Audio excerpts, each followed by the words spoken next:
Muy buenas noches, bienvenidos al directo, hoy especial Burillo. Los fans de Burillo tenéis hoy una cita espectacular en un vídeo en el que los técnicos están de moda, más después de las flores que ha tirado Marc Márquez a Gigi Daliña, que está Gigi de moda, pero como aquí ya estamos en invierno hibernando para esperar la próxima temporada 2025, pues toca hablar de muchas cosas y yo me he imaginado un MotoGP actual con el perfil de Antonio Cobas. No he podido dejar de hablar con Manolo y decirle, Manolo, tenemos que hablar de esto.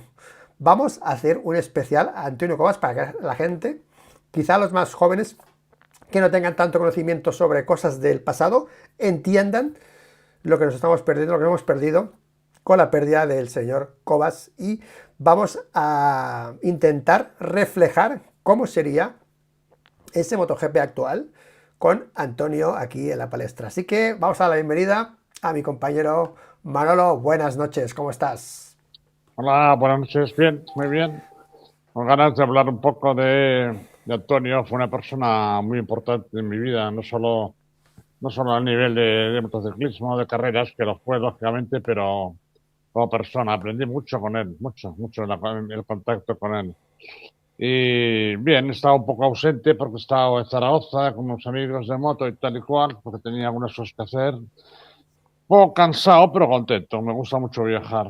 Y nada, lo que la gente pregunte y tenga inquietud, pues nada, aquí estamos para contestarlo. No conozco la vida de Antonio técnicamente al 100%, pero viví mucho con él, no solo en Chirocco y con la creación de Cobos, sino también después en el equipo de 500 con Sito. Manolo, no es una comparación, ¿eh? No quiero hacer una comparación, todo el respeto, pero es imposible dejar de imaginarse el MotoGP actual sin el perfil de Antonio. Por cierto, yo sé que alguna vez Antonio había hecho una especie como de pensamiento, ¿no? De lo que podía ser, a dónde iba MotoGP y tal, ¿no? No sé si él, cuando perdimos, en qué momento estaba MotoGP exactamente, o 500, y cómo estaba él visualizando.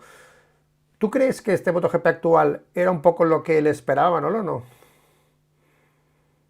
Bueno, él tenía mucha capacidad de previsión. O sea, era una persona que estaba siempre hablando del futuro y de cómo sería el futuro, no solo en el aspecto motociclista, sino en general en la vida. Muchas cosas que contaba, dentro de unos años haremos esto o haremos aquello y prácticamente, menos alguna pequeña cosa, no, todo se ha cumplido, ¿vale? Pero hay que pensar que en aquella época no teníamos teléfonos móviles y no teníamos internet y todo esto, evidentemente, él estaba muy avanzado porque leía muchas revistas americanas y de último nivel y por lo tanto estaba siempre muy, muy informado. Y nosotros pues escuchábamos como fonadillos, ¿no? Sobre todo en los momentos de descanso, antes y después de las carreras, en los hoteles. Y era realmente una persona de la que aprendías de una forma constante y brutal. Y cosas diferentes a las que tú estás más bien capacitado, ¿no? O sea, por ejemplo, yo como abogado,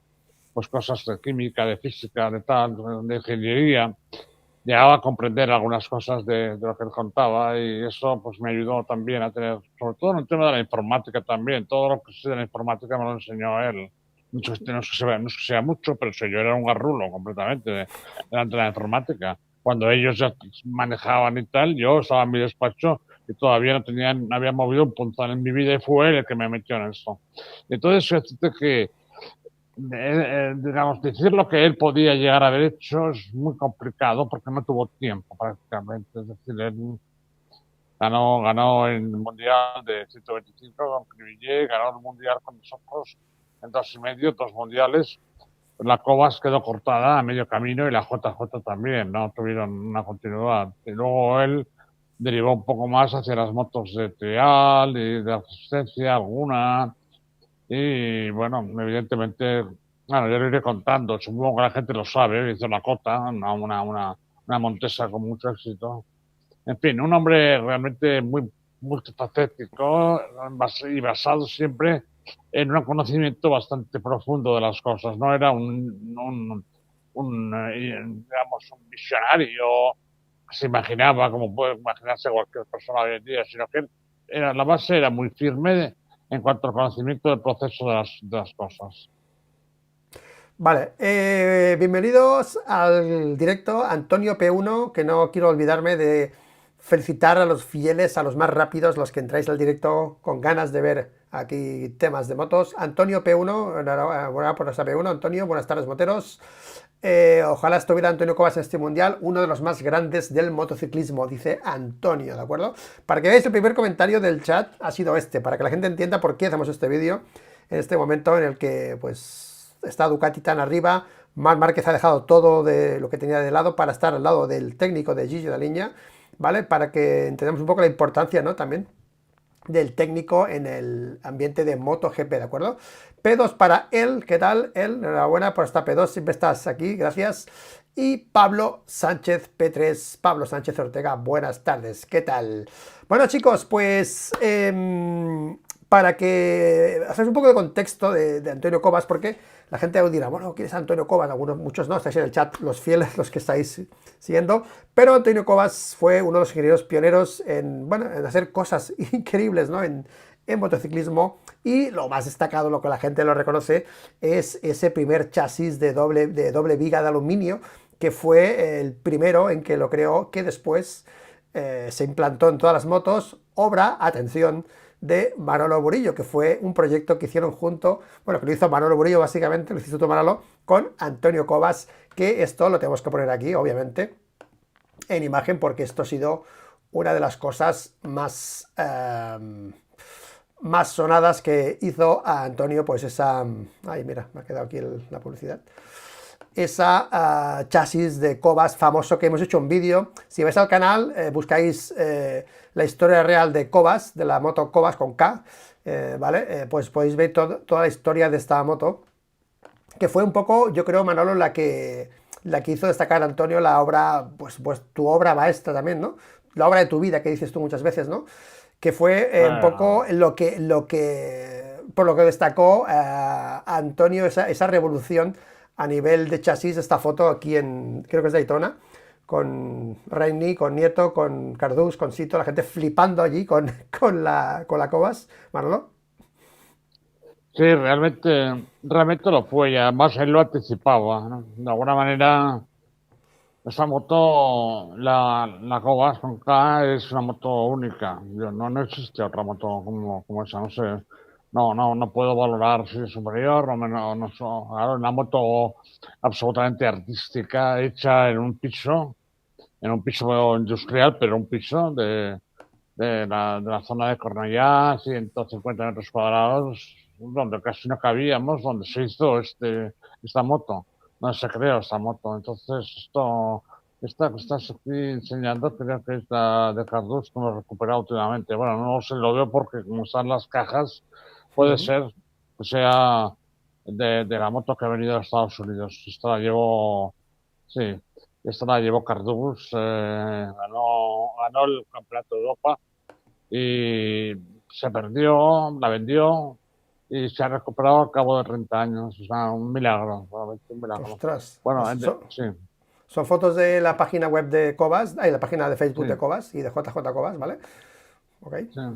Sí, he entrado yo también en la página de JJ Cobas, pero no hacen nada más que vende camisetas y todo esto. Es una cosa un poco rara. No tiene muchas fotos, o al menos actualizada, ¿vale? Seguramente estará más al fondo, pero como cualquier página grande de muchos años, pues es muy complicado llegar a sus primeros momentos, ¿vale? Por lo tanto, me he perdido un poco por ahí camisetas y tal y cual.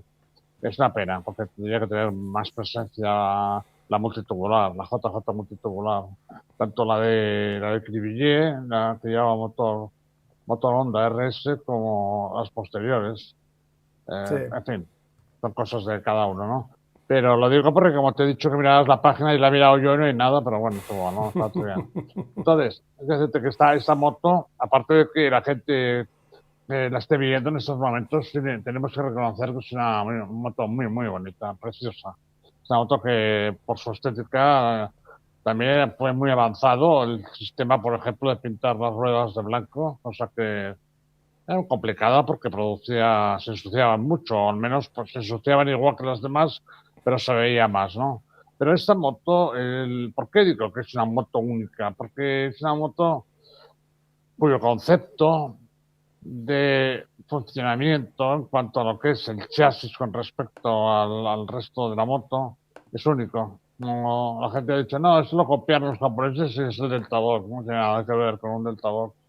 La gente, algunos se han metido conmigo porque he dicho que esta moto realmente no puede funcionar sin el motor. No tiene estructura fija sin el motor. Si tú quitas el motor, la moto se baja, se cae para abajo. Cosa que no sucede en los monocascos, por ejemplo, como en el caso del monocasco de Oso de Giro. Y era una moto difícil de trabajar porque, de alguna manera, cuando la tenías en un banco, montándola o desmontándola, tenías que poner unos soportes especiales para que la moto no se deshiciera por el medio, ¿no? Y en definitiva, lo que tenía esta moto también era muy poco peso. Por ejemplo, aquí se ve el chasis era de aluminio, luego llegaron las llantas de magnesio también. Todo lo que había en esta moto estaba pensado en una relación peso-potencia. Y era una moto muy rígida, o sea, de un comportamiento muy rígido y cabezona, en el sentido de que trabajaba siempre la moto con el peso de la moto se cargaba sobre la rueda delantera, lo cual hacía muy difícil de pilotar al principio para pilotos acostumbrados a motos más llevaderas, más callejeras. La moto no era nada callejera, era una moto como la multitubular también, la JJ Cobalt de 125, que eran motos que marcaron una época también en cuanto a la construcción de los neumáticos. ¿Por qué? Porque la moto funcionaba y se obligaba al piloto a tumbarla de golpe. ¿Vale? Esta es una foto en Madrid con Faustino y Calacena, que recuperaron la moto de Mini, siempre Mini, que estaba en un garaje en Austria, la trajeron a Madrid y la han recuperado, está preciosa. Ahora en estos momentos está en el Museo de Alcalá, de Henares. Las tienes Hace todas, poco estuve con él. las tienes localizadas ¿Sí? todas, ¿eh? Las tienes Todas. localizadas, ¿eh? Sí, sí, ahora en este momento todas, absolutamente Ah, qué todas. bueno, qué bueno, qué bueno. ¿Cuántas hay, Manolo? ¿12 eran? 8. 8, vale, vale. Bueno, 8 que están en manos de coleccionistas, por ejemplo, como el caso de Faustino, ¿no? Faustino, que está de pie, tiene esta moto y ahora ha recuperado, la ha traído a España, la moto de Cardús, está a punto de poder rodar incluso, ¿no? Está firmada el Colín por Carlos, cosa muy bonita, y con los colores de JJ, que era una escudería con la que corría esta moto. Y luego, de todas las que construimos, solo hay una desaparecida, que seguramente no la encontraremos nunca porque se quedó en Cowa, es Rotax, la fábrica Rotax nos compró dos para su equipo de fábrica, es decir, para correr el Mundial. Y una de ellas es esta, que la corría Siegfried Minich, y luego la otra, Kablacher, me parece que se llama el piloto, se ha perdido, nunca se ha sabido más de ella. Seguramente a lo mejor está también o en un vertedero o en no sé, cualquier sitio, y la otra, que tampoco está en manos de coleccionistas, es la única que hicimos para un motor Yamaha, que tenía una pequeña modificación en la viga para que pudiera alojarse el embrague, ¿vale? Y entonces existe en un taller de motos y la tienen y no quieren hacer nada con ella, ni la quieren reparar, ni la quieren vender, ni nada de nada. Bueno, no pasa nada. Esa es única, motor Yamaha, MY. Sí, las tengo todas, evidentemente. Piensa que todo esto lo financié yo, absolutamente todo. Nadie me ayudó más que algunos bancos para endeudarme. pero sí que es la obra de mi vida, sin duda. Bueno, sin duda. Muy orgulloso de que estén ahí. Manolo, en estos años de MotoGP hemos tenido algunos titulares de cosas, innovaciones, ¿no? De motos, como el cambio simples de Honda, ese cambio pues que no tenía pérdidas entre marchas, ¿no? Después, yo qué sé, ahora con Gigi Dallin ya chorradas como el whole shot, la aerodinámica, cosas así que han definido pues a marcas o a técnicos un poco, ¿no? Estaba la época de Kanemoto, Kanemoto también, que era otro nombre conocido, ¿no?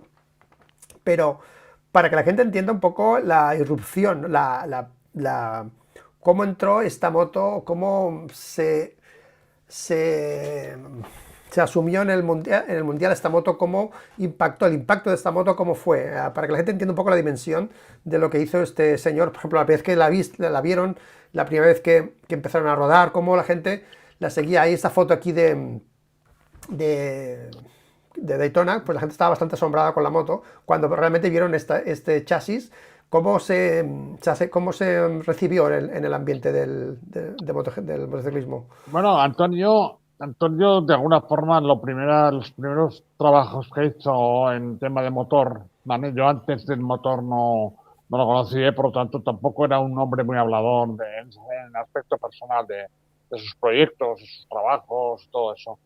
Entonces él lo primero que hizo es estar en una fábrica de cuatro ruedas de competición, ¿vale? Como fórmulas, una fórmula, ¿eh? No se abrían fórmulas, entonces eso se llamaba Selex, estaba por aquí cerca de donde vivo yo, más o menos, San Cugat, y ahí estuvo un año trabajando en ello, y de ahí pasó a trabajar para una fábrica de discos de freno, de pastillas de freno, de discos, posteriormente de llantas, sobre todo de frenos, se llamaba Regmo, y que estaba pues muy cerca también de donde estaba Senex, en Cerdañola. Estuvo trabajando ahí, pero no en la fábrica de Regmo, en Cerdañola, sino en un taller donde se montó un poco lo que fue Sirocco.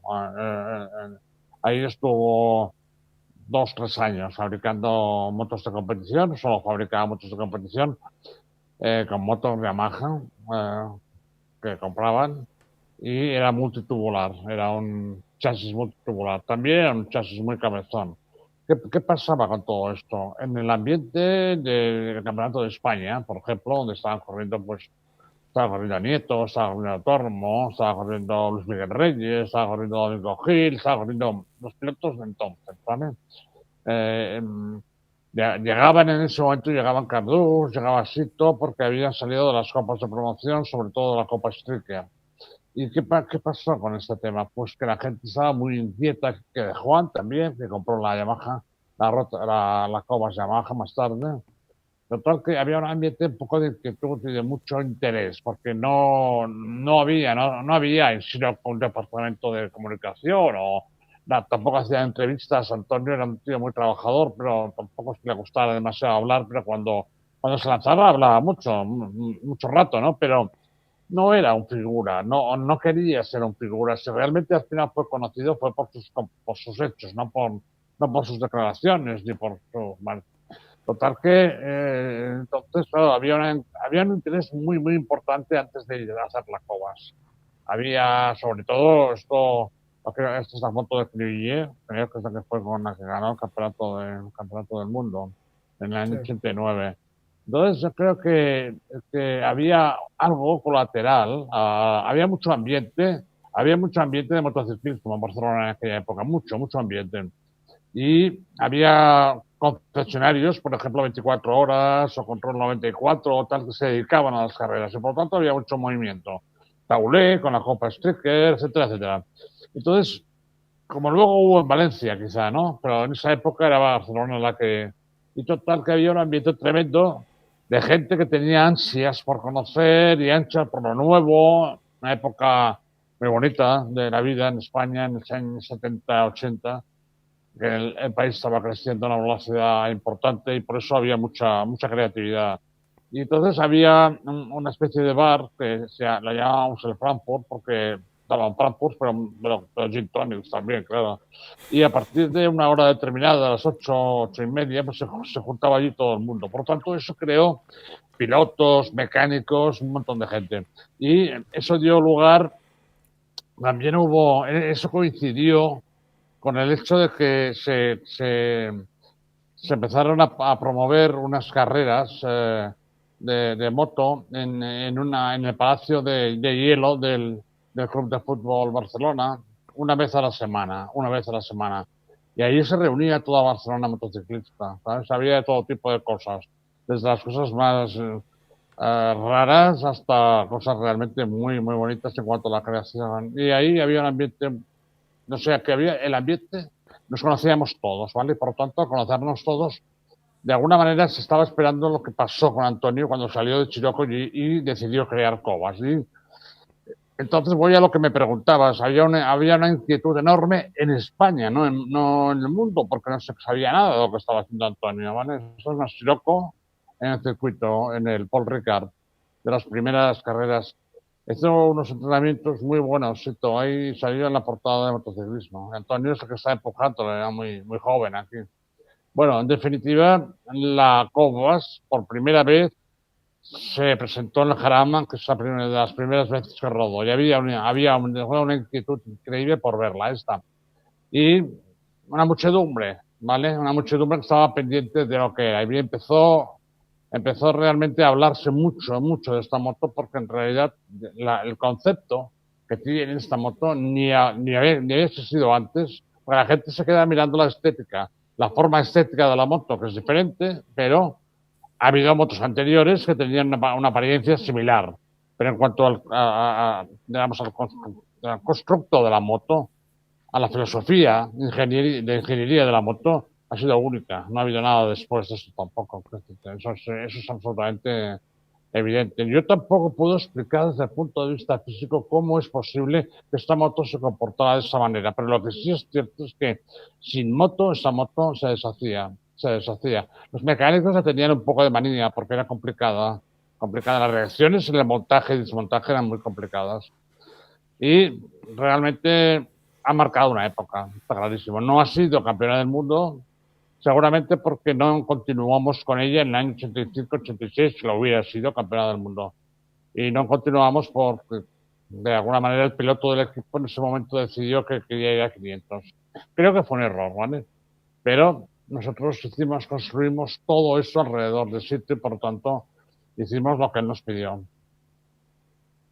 Qué bueno, Manolo, qué bueno. Oye, has dicho que Antonio empezó con Sirocco, ¿no? Esta creo que es la primera moto de Sirocco. Luego ya entrasteis con vuestro proyecto de Cobas, ¿no? Es así, ¿no, Manolo? Primero Sirocco, ¿no? Después Cobas, Exacto. luego JJ Cobas, ¿no?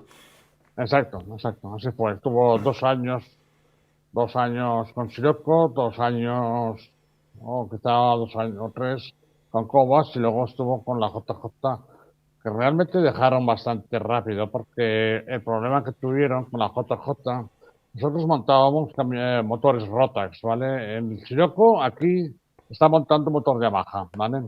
Aquí está montando motor Yamaha en 2,5. La que viene después de Cribillé es un motor Honda de 125, Honda 125.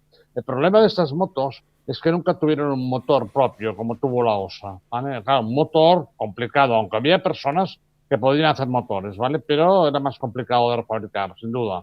Para fundiciones, etcétera, etcétera.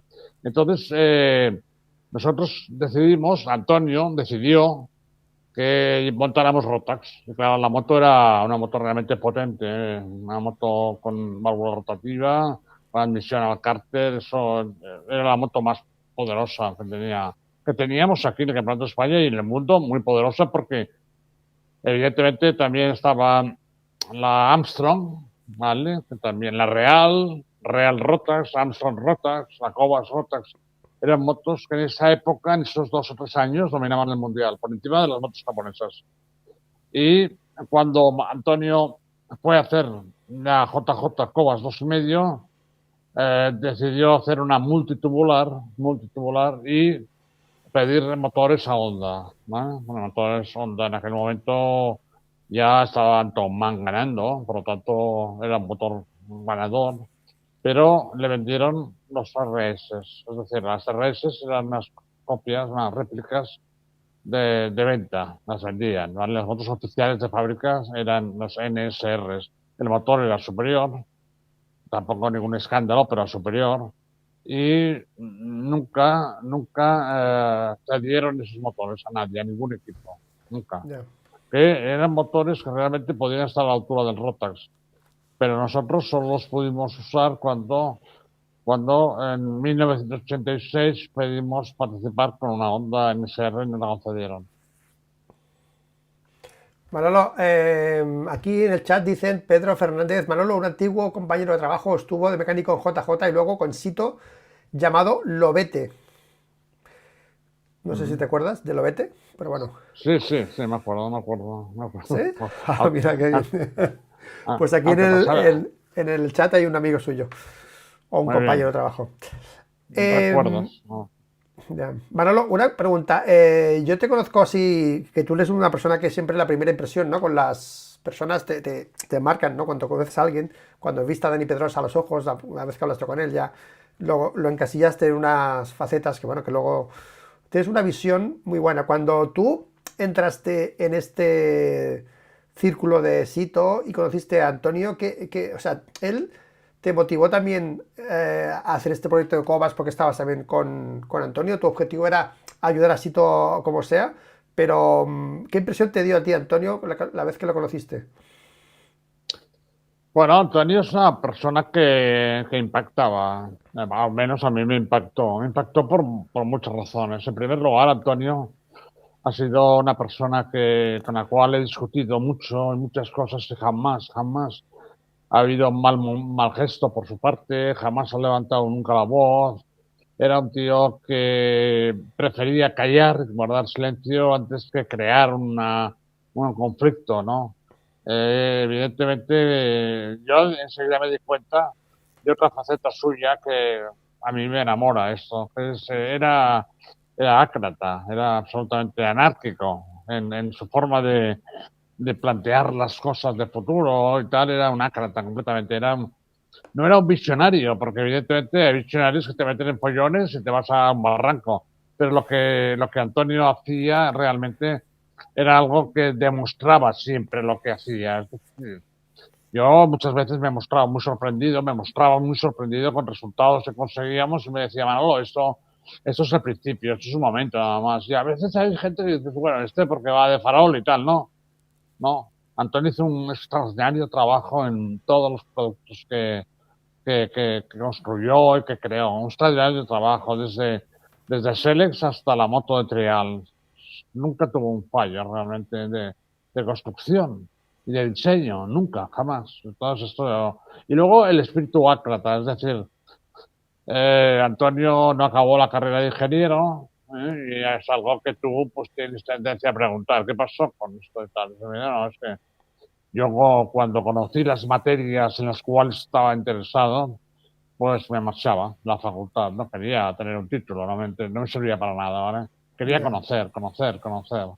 Este es el potro donde construyó la Sirocco. El potro exterior, ¿no? Ahí se soldaban los tubos, etcétera, etcétera. Son 4 vigas, un rectángulo con 4 vigas de construcción, ¿vale? Trabajamos con medios muy limitados, ¿vale? Muy artesanales y para ir tirando. Y él tenía una capacidad tremenda como para trabajar en estas condiciones. Muy Manolo. Oye, antes de pasar al tema ya más actual bueno, de cuando estuvo ya con Sito en 2,5, en 500, que quiero hacerte un par de preguntas, así a grosso modo, un día explicaste algo, Manolo, sobre algo que hacía que la moto bajase atrás. No sé cómo lo explicaste, no me acuerdo cómo lo explicaste, pero o sea, alguna historia que me Sí. hizo recordar al whole shot, ¿vale? Que la historia de que la moto bajase de atrás para el giro, no sé cómo lo explicaste, pero aprovecho el vídeo en directo ahora para que me lo recuerdes, porque eso me pareció bastante, ¿no? También Sí, destacable, ¿no? sí. Si le das la vuelta a esta foto, si no la tienes, la gente que esté en Facebook puede mirar una página de Jovas. Sí, está, pero no está, aquí está desmontada. Creo que no se ve. Sí se ve, sí se ve. Ahí se ve, por ejemplo, digamos que en la parte de atrás, cercana a la rueda, se ve una pieza que hace una especie de, como de S. Le Pero llamábamos pero es muy grande, ¿eh? sí, el boomerang, sí. Y eso iba, en la parte de adelante, iba soportado en el eje del basculante, en el eje del basculante y en la parte de atrás en la pinza del freno. Cuando el piloto accionaba el freno, la presión que hacía sobre la pinza del freno hacía que la transmitía hacia el basculante y hacía que el amortiguador trasero presionara sobre la rueda para mantener en el asfalto. Esto lo hicimos ¡Hola! porque, sí, esto lo hicimos porque Sito era un piloto que frenaba, pilotaba muy bien con la moto delante y frenaba mucho, ¿vale? Entonces, claro, la moto se le levantaba de atrás.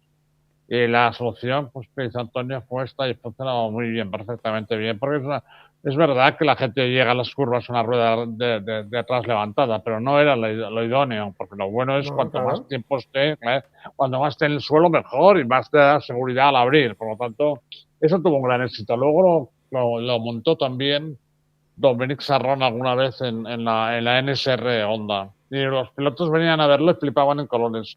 Porque realmente sí, es una pieza muy, nada más que fruto de la ingeniería, ¿no? De la ingeniería. Pasa esto, ¿cómo lo puedo hacer bajar? Si aplico la fuerza aquí, esto trabajará sobre el amortiguador de un ingeniero muy creativo, absolutamente creativo. Un genio. Aquí estaba hablando con Eduardo Giró, Ujú. que le ayudó mucho, le ayudó mucho. Evidentemente, claro, Eduardo Giró era ingeniero, asesor de universidades muy importantes en el tema de motociclismo. En este caso, en concreto, en la Universidad de Dublín. Era, digamos, como catedrático de amigo de gases o algo así, no me acuerdo muy bien, porque esos eran palabras suyas, ¿no? Y sobre el tema del motor, sobre todo del motor, ¿no? Porque la moto de Eduardo realmente lo más importante fue el motor, más el chasis. El chasis era un simple monocasco, una viga, que se dedicaba pues entre el eje del delantero y el eje del basculante, pues era una viga que aguantaba colgado al motor, no tenía nada más. Pero el motor sí, porque el motor, aunque no fue el primero, pero fue uno de los motores de admisión por válvula rotativa más poderosos y más fiables de la historia. Y le ayudó mucho a Antonio en cuanto al proceso de trabajo, el proceso de construcción y todo eso. Eduardo había trabajado en la fábrica de Gosse, por lo tanto conocía muy bien ciertas cosas que Antonio desconocía. Hicieron una pareja extraordinaria. O sea, eso me lo pidió a mí, Antonio, fichar a Eduardo, y yo no me lo creía cuando me lo dijo. Esto me está pidiendo el cielo, ¿no? Vino, es un hombre con mucha capacidad también de enseñar y tal y cual, nada violento tampoco. Tiene una pareja extraordinaria, de verdad, muy bonita, muy buena. Qué bueno, qué bueno. Muy bien, Manolo, pues vamos. Ah, bueno, aquí en el chat te preguntan algo que es muy interesante. Te preguntan si la puesta a punto sería muy complicada en esta moto, ¿no? La gente imagina que podía ser muy complicada la puesta a punto. Ya has llamado lo de la moto cabezona, la rueda pequeña, la rueda de delante era más pequeña que la trasera. Y no Bueno, sé, de entrada, Manolo, a ver, ¿sería una de- moto estilo Márquez o una moto estilo Lorenzo, esta moto? ¿Para quién no, sería esta no, no, moto? no. Sí, no era difícil. Vamos a ver, quiero decirte, era difícil porque cambiaba un poco la forma de pilotar. Es decir, las Hondas estaban rivales nuestras, por ejemplo, las RS, las Caguas, tal, pues eran motos que redondeaban las curvas, ¿eh? Entrabas en las curvas como en una carretera, dándole un curvo muy largo, tales las Cobas, todas ellas, la Sirocco, la Cobas y la JJ Cobas, eran motos que te pedían que la tiraras la moto. Cuando llegabas a la frenada de la curva, el De siguiente Márquez. paso era tirarla, ¿vale? Sí. No. Entonces, claro, todavía no había neumáticos adecuados para esa forma de pilotar y era muy cabezona. Entonces Antonio ahí tuvo un pequeño error. Ahí lo veis, ¿vale? Yo no soy muy listo para estas cosas, pero parece que la rueda delantera es de 16. Sí, ¿Veis la diferencia? sí, sí, La sí, sí. diferencia entre... Sí. Entonces, eso fue era una... Aquí no, aquí son iguales, eso es de 18. Pero quiero decirte, fue una época complicada en cuanto a la puesta a punto de la moto, porque Antonio creía que tenía que pilotarse con una llanta delantera de 16. Eso hacía difícil porque los neumáticos que tenían entonces de 16 no eran suficientes tal, y luego había un problema de geometría que Antonio descubrió en Misano, realmente lo descubrió, que las trayectorias de la moto no se cruzaban y por lo tanto a no cruzarse tuvo que renunciar a la rueda de 16 y montó ya siempre la de 18. Pero montábamos, por ejemplo, no sé aquí qué horquilla, pero me parece desde lejos que esta era una White Power. las horquillas que le gustaban a Antonio era la White Power y la Callaba. Y siempre llevábamos de salida de fábrica, para hablar de alguna manera, llevábamos las Callabas. Y luego se empezaron a montar las White Power. Aunque en definitiva y al final lo que tendríamos que haber hecho para mejorar mucho la moto es haber montado los Solins. No era nada difícil de poner a punto esta moto. Nada, en absoluto. Había pilotos que la descubrían después de mucho tiempo de pilotarla, pero cuando la descubrían era increíble lo que opinaban de ella. Qué bueno, una moto estilo Márquez total. La primera moto estilo Márquez. Qué bueno, qué bueno. Vale, hemos hecho el contexto para que la gente entienda la persona, la grandeza de Antonio a nivel técnico, ¿no? Y después, Manolo, la etapa, cuando pasó todo esto, de esta revolución y tal, ya llegó a las japonesas, implantaron las Honda, las Yamaha, luego Aprilia se quedó el motor este de Rotax, se quedó Aprilia y lo evolucionó con Gigi, con Jan Till, después con Gigi, pero después hubo otra faceta de Antonio que fue ya estar tocando las ondas de 2,5 y las ondas de 500. Manolo, ¿cómo fue el papel de Antonio cuando llegaba a un box de una moto japonesa con los japoneses y cómo interactuaba él con los japoneses, Manolo? Bueno, muy bien, con Antonio era imposible no interactuar bien, ¿vale? Era imposible. Era una persona que con un profundo conocimiento digamos, las condiciones físicas de las motos, como de los trabajos, cómo funcionaban y por lo tanto, la mayoría de los japoneses quedaban admirados cuando hablaban con Antonio. Antonio hablaba bien inglés, muy bien inglés, los japoneses normalmente venían al mundial también, y por lo tanto mantenían muchas conversaciones, ¿no? Ellos demostraron en muchas ocasiones su admiración por Antonio como persona. Y de alguna manera, Antonio lo que realmente hizo, digamos que el producto eh, más importante que Antonio aportó al equipo con las ondas, tanto en 2,5 como en 500, fue un software que ideó que fueron los primeros pasos para lo que es hoy en día la telemetría y la electrónica, ¿vale? Porque Antonio fue el que empezó a tomar con un programa datos del comportamiento del freno, del comportamiento de las horquillas, del comportamiento del motor, etcétera, etcétera. Empezó con pocos digamos, datos, ¿no? Pero a medida que vaya evolucionando y vamos avanzando, cada día se complicaba más. Hizo un programa extraordinario, muy bueno, que durante mucho tiempo los equipos venían a comprárselo, se los vendía, ¿vale? Incluso algún equipo de Fórmula 1 también llegó a probarlo. Él hubo una época en la época que estuvo en Selex, que entabló mucha amistad con Emerson Fittipaldi, que estuvo en la fábrica de Selex mirando los coches que había, ¿no? Y tal. Y hizo amistad con él. Era muy fácil hacer amistad con Antonio, realmente muy fácil. Y nunca había críticas, crisis de relación no había jamás, por lo tanto es muy fácil, ¿no? Entonces Antonio, en realidad lo que aportó muy importante fueron los datos, es decir, la información, porque los japoneses no nos dejaban hacer nada en las motos, prácticamente nada, ¿no?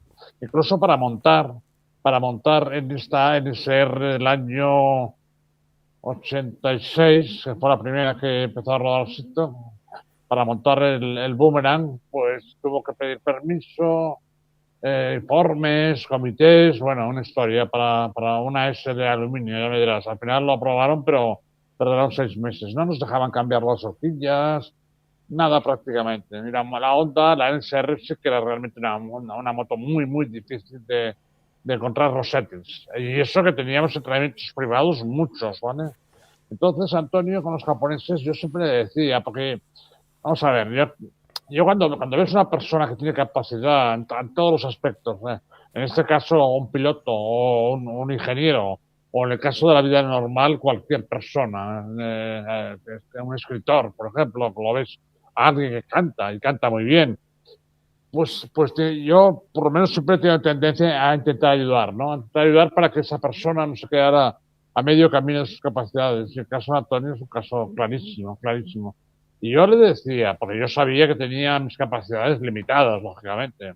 La economía, pues de un bien, una economía tal, pero no como para grandes maravillas y para continuar, imposible. Y por lo tanto, yo le decía, Antonio, hablemos con Honda, ¿vale? Vete a trabajar a Honda, coño, el departamento de competición. Él nunca quiso porque me dijo, por dos razones. En primer lugar, me dijo, ellos no querrán, porque trabajan de una forma muy poco individualista, trabajan mucho en equipo, ¿vale? Por tanto, no querrán aceptar a alguien que de alguna forma va por libre, aportando cosas que pasan en las fábricas. Hay ingenieros que van por libre y luego se estudian sus soluciones a ver si funcionan, pero a él no le apetecía trabajar en un equipo y nunca quiso intentarlo. Estaba muy bien mientras podía hacer sus trabajos y que nadie se metiera con ellos, ¿eh? ¿Entiendes?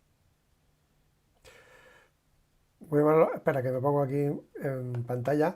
Vale, Manolo, has dicho una cosa que quede bien claro lo que ha dicho Manolo. O sea, decía el titular, ¿no? Antonio Cobas fue el que introdujo la telemetría en las motos. Básicamente has dicho eso, ¿no, Manolo? Total, La toma de absolutamente. datos, la gestión de Ahí. datos y a partir de ahí interactuar con el piloto y avanzar y mejorar y el setup y todo. Era todo, los datos eran para mejorar, supongo, bueno, como ahora, ¿no? Para mejorar el pilotaje, el rendimiento de la Sí, moto, para sí, todo, sí. ¿no? Conocer la moto, empezar a conocer la moto con una información directa y no con la información del piloto. Es decir, algunos decían que eso era para ver si el piloto engañaba y de hecho muchas veces descubríamos, sí, sí, sí, Vale, vale. descubríamos, ¿vale? Pero Un Sito Pons piloto. es el primer piloto que ha ido con telemetría, entonces, ¿no? Sito Pons. Sí, sí, sí, sin duda, sin duda. Pero claro, hablamos de una telemetría que en principio no era telemetría porque se hacía con un logger, ¿sabes? A donde la moto llegaba, se introducía una tarjeta logger y cuando llegaba al box se quitaba y se llevaba al ordenador. O sea que no había nada de datos por telemétricos, sino que era un logger. Pero al principio había un medidor del recorrido de la horquilla delantera, había un medidor de las vueltas ¿saben? Había un medidor del recorrido de la suspensión de atrás, había 6 o 7 datos, no era nada de otro mundo. Recorrido del puño de gas, para saber el momento en que se abría, cómo iba y tal y cual.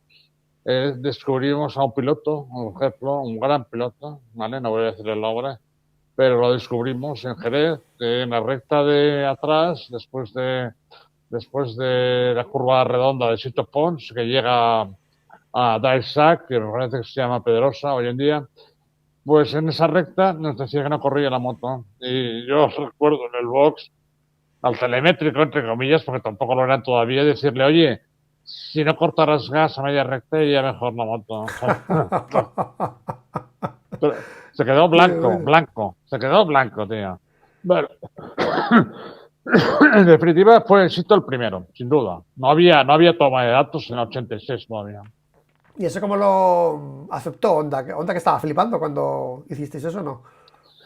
Realmente no eran modificaciones de la moto, porque eran unos cables que iban por allí, una pieza para introducir el logger y luego unos cables que iban a unos sensores y tal, que no modificaban para nada la estructura de la moto. Y por otra parte, Honda tampoco tenía nada con lo cual le pudiéramos hacer competencia. Es decir, cuando no nos dejaban sustituir la Showa delantera, era porque las alternativas que teníamos a Showa era Kayama, que era de Yamaha, la Ollins y la White Power. Y jamás nos dejó, porque tenían su propia horquilla, que era la peor de todas, era un desastre aquella horquilla. Pero bueno, tuvimos que aguantarla. Y era muy difícil, muy complicado de llegar a conseguir que la moto re- realmente funcionara con unos settings adecuados. Era una horquilla demoníaca. Aquí en el chat hay gente que está diciendo cosas interesantes. Pedro Fernández dice, me explicaron que la NSR 250 siempre estaba en el box custodiada por los japoneses y Antonio diseñó una suspensión trasera que los mecánicos cambiaban súper rápido justo en el momento que esos, bueno, se me ha cortado el mensaje, se despistaban, supongo, ¿no? Supongo, Eh, supongo que se debe referir a un pivot que a Antonio le gustaba la geometría, bueno, digamos, evolutiva, para decirlo de alguna manera, ¿no? Podía cambiar la geometría, no solo en función de la altura de las horquillas, sino también por una pieza que ellos denominaban pivot, en la cual tenía tres posiciones. Una posición estaba anclada en el basculante, vamos, en el eje del basculante, y luego las otras dos posiciones eran para el amortiguador. Lógicamente, al mover eso, el amortiguador subía o bajaba. Supongo que se refiere a eso. Forcada dijo, MTV Garraf, Forcada dijo la anécdota, explicó una anécdota, que quería unos tubos más gordos para la horquilla, para Puig, y que los japoneses no lo permitían y se fue a un fresador para hacerlos. Esto se supone que es con la 500 cuando estaba Forcada con vosotros, Manolo. ¿Te acuerdas tú de Sí, esta sí. anécdota? ¿Te No, no acuerdas? me acuerdo, no me acuerdo, pero Ramón hacía cosas que no contaba a nadie, ¿me entiendes o no? Sí, era un poco complicado, sí. Entonces, lógicamente, con Honda no se podía hacer nada. Si hacías algo así, se enteraban, te podían quitar la concesión de las motos. Porque las motos eran suyas, no las comprabas. Qué Entonces, bueno, qué bueno. para mí es una novedad, no me había enterado, pero desde luego no lo hubiera permitido. Javier Martín pregunta si patentó Cobas su doble viga o su sistema de chasis. No, No. no. En todo caso, no era él quien tenía que patentarla, la tenía que patentar yo, como pues yo era el dueño de la empresa, era el administrador y el financiador y tal, y por lo tanto era algo que me hubiera correspondido a mí. Pero digamos, hacer patentarla a nivel español, por ejemplo, la federación, te pedían un multitud de cosas, planos, no sé qué, no teníamos tiempo que perder en aquella época. Aparte, mucha burocracia, te costaba mucho dinero y tal. Entonces no lo hice nunca. JJ sí que lo hizo, ¿vale? Pero era una cosa diferente, JJ. Nosotros hacíamos una moto para competición y para intentar ayudar al sitio a ganar el mundial. Y por lo tanto, ese era nuestro único. Antonio se dio cuenta en el año 84, ¿vale? De que yo no iba a continuar por este camino porque yo no tenía capacidad para hacerlo. No tenía capacidad, la única solución que teníamos era ir a buscar una moto ganadora en aquel momento, que era la NSR. Yo no digo que la Cobas no hubiera sido ganadora, pero para llevarla a ese nivel, claro, nosotros con la Cobas hicimos algunas carreras de mundial, Sito ganó en el Jarama, lo hizo muy bien en Matra, todo esto muy bien, pero hacer un campeonato, cuidado, la cosa era los recambios de motorrota que eran carísimos, cuando la moto caía, por ejemplo, tú no podías pedir a un proveedor pues la pletina de tal sitio o la palanca de tal otro, porque todo era artesanía, se tenía que hacer todo. Se Hostia. tenía que hacer a mano, lo hacían allí, con taladros y de limas y tal y cual, se equivocaban de milimicras y había que cambiar cada pieza que costaba un pastón, ¿vale? Entonces, quiero decirte, no podíamos tener muchos recambios porque lo que hacían esto, el soldador que teníamos de aluminio, es decir, cuando la moto se caía, por ejemplo, y se doblaba el chasis, pues ahí tenía que trabajar, cortar, de hacer y pegar otra vez y soldar una persona que teníamos, se llamaba Tony. Y era una de las tres o cuatro personas que había en España que soldaban aluminio en aquella época. La soldadura, si la pueden ver, es un poco chapucera. ¿No? Tienes un gusano ahí que se va retorciendo, tal. No es la soldadura que ves. Y esa, aún que está muy fina, esa es de los trabajos últimos que hicimos. Y por eso se ve que está bastante bien. Pero claro, no tiene nada que ver con las soldaduras de Tesla, por ejemplo, para decir alguna tontería, ¿vale? Y eso era a mano. Claro, llevábamos su tiempo, claro. Llevábamos una moto de esa, tenías que tener cuatro o cinco para hacer un mundial. No teníamos capacidad para ello. Qué lástima. Bueno, Manolo, ahora mismo, por ejemplo, bueno, Marc y muchos pilotos se han deshecho en halagos a Gigi Dall'Igna. Ahora mismo el Antonio Cobas actual es Gigi Dall'Igna, ya lo sabes, que tú no estás muy en la línea de Gigi, ya pones cara. Pero la No. pregunta es, en aquella época, ¿había un deseo de los pilotos de decir, hostia, yo quiero que la moto me la hagan, o sea, de ir hacia Antonio para que ayudase? ¿Había también esa fiebre que hay ahora por Gigi en ese momento con Antonio, no? Antonio, evidentemente, había muchos pilotos que hubieran gustado tenerlos. Por ejemplo, Dominic Sarro, por ejemplo, Reynolds Roth. Hay gente que venía por el box, hablaban con él y tal. Pero él fue muy fiel siempre, ¿vale? La única vez que que decidió marcharse fue cuando ya le dije que si Sito se iba a 500, pues yo paraba la fábrica, para decirlo de alguna manera, fabriquita, ¿no? Y entonces él quería continuar con su historia y se fue con Jacinto, que había sido cliente nuestro. Le vendimos a Jacinto creo que dos seguro. Una para Cardús, otra para Nieto y creo que una tercera que no recuerdo para quién en este momento, quizá para David Coge, no me acuerdo muy bien. Y creo que también, no, que Juan nos la compró directamente. O sea que no había futuro. Por lo tanto, al no haber futuro, la gente pues también se daba cuenta un poco de la situación y tal. Había dos competidores muy fuertes. Armstrong, por ejemplo, hizo una moto muy buena también, que llevaba motorrotas, nos dio mucho trabajo. Y, por ejemplo, el Armstrong ganó en Spa-Francorchamps una carrera que pudo ganar Sito en el año 83, 84. Y también la Real, que llevaba Manfred Herber, que llevaban un pepino de moto, tenían un ingeniero de moto seguramente mucho mejor que nosotros, y por lo tanto, pues Eduardo se dedicó a hacer algunas pruebas y tal, y no le salieron muy bien. Por ejemplo, Eduardo fue de los primeros que trabajó el tema de las tomas de aire, ¿sabes? Entonces, de remansar la toma de aire en la entrada del... no recuerdo ahora el nombre, fíjate, ya estoy como para la arrastre. Donde entra el aire y se remansa antes de entrar en el cilindro, ¿sabes? El, La caja de filtro, ¿no? La caja de, ¿no? exacto, la caja, esa El caja donde Airbox. entra... El Airbox, exacto. Qué desastre, Dios mío. Bueno, el Airbox. Entonces el Airbox lo creó él al principio para el motor Rotax y cometió el error, todos somos humanos, lógicamente, el error de ponerlo en el carenado lateral, porque claro, la entrada de el aire en el motor Rotax era lateral, era en el cárter, no era arriba, porque no entraba al cilindro, por tanto estaba al aire. Entonces, para hacerla entrar allí, hizo una serie de cajas, o no realmente una caja, sino una canalización por el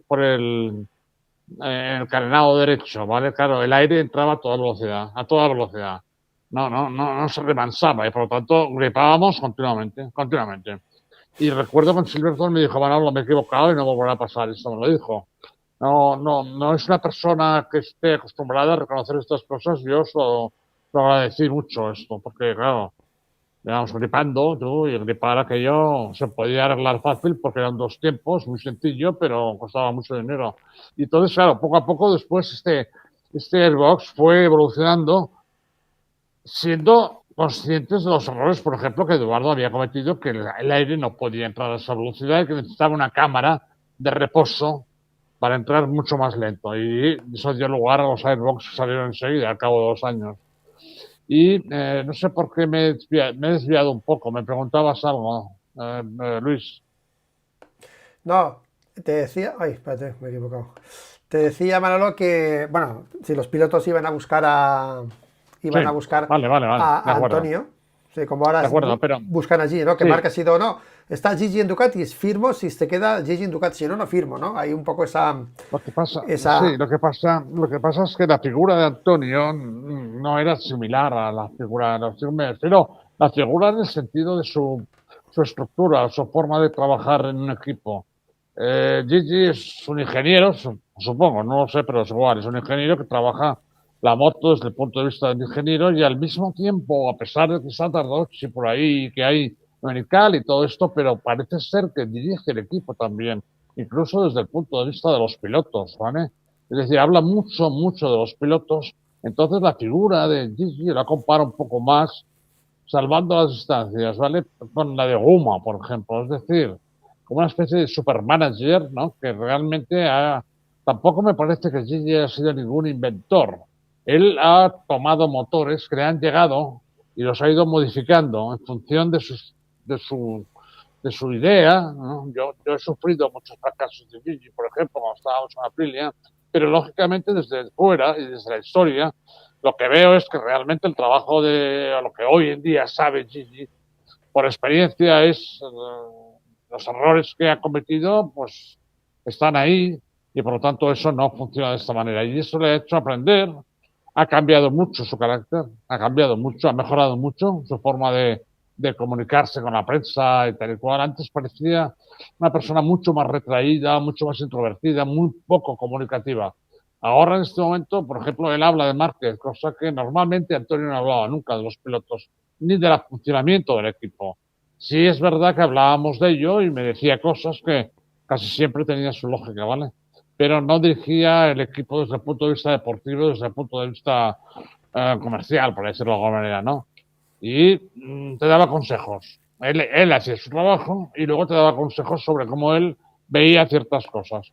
Por lo tanto, no me parece que sea una figura equiparable, no porque fueran mejores ni peores, sino porque eran diferentes. Antonio era un inventor ácrata y Gigi ha sido la persona que ha conseguido, a través del tiempo y a través de mejoras de funcionamiento, seguramente de personas, que ha conseguido un producto muy competitivo.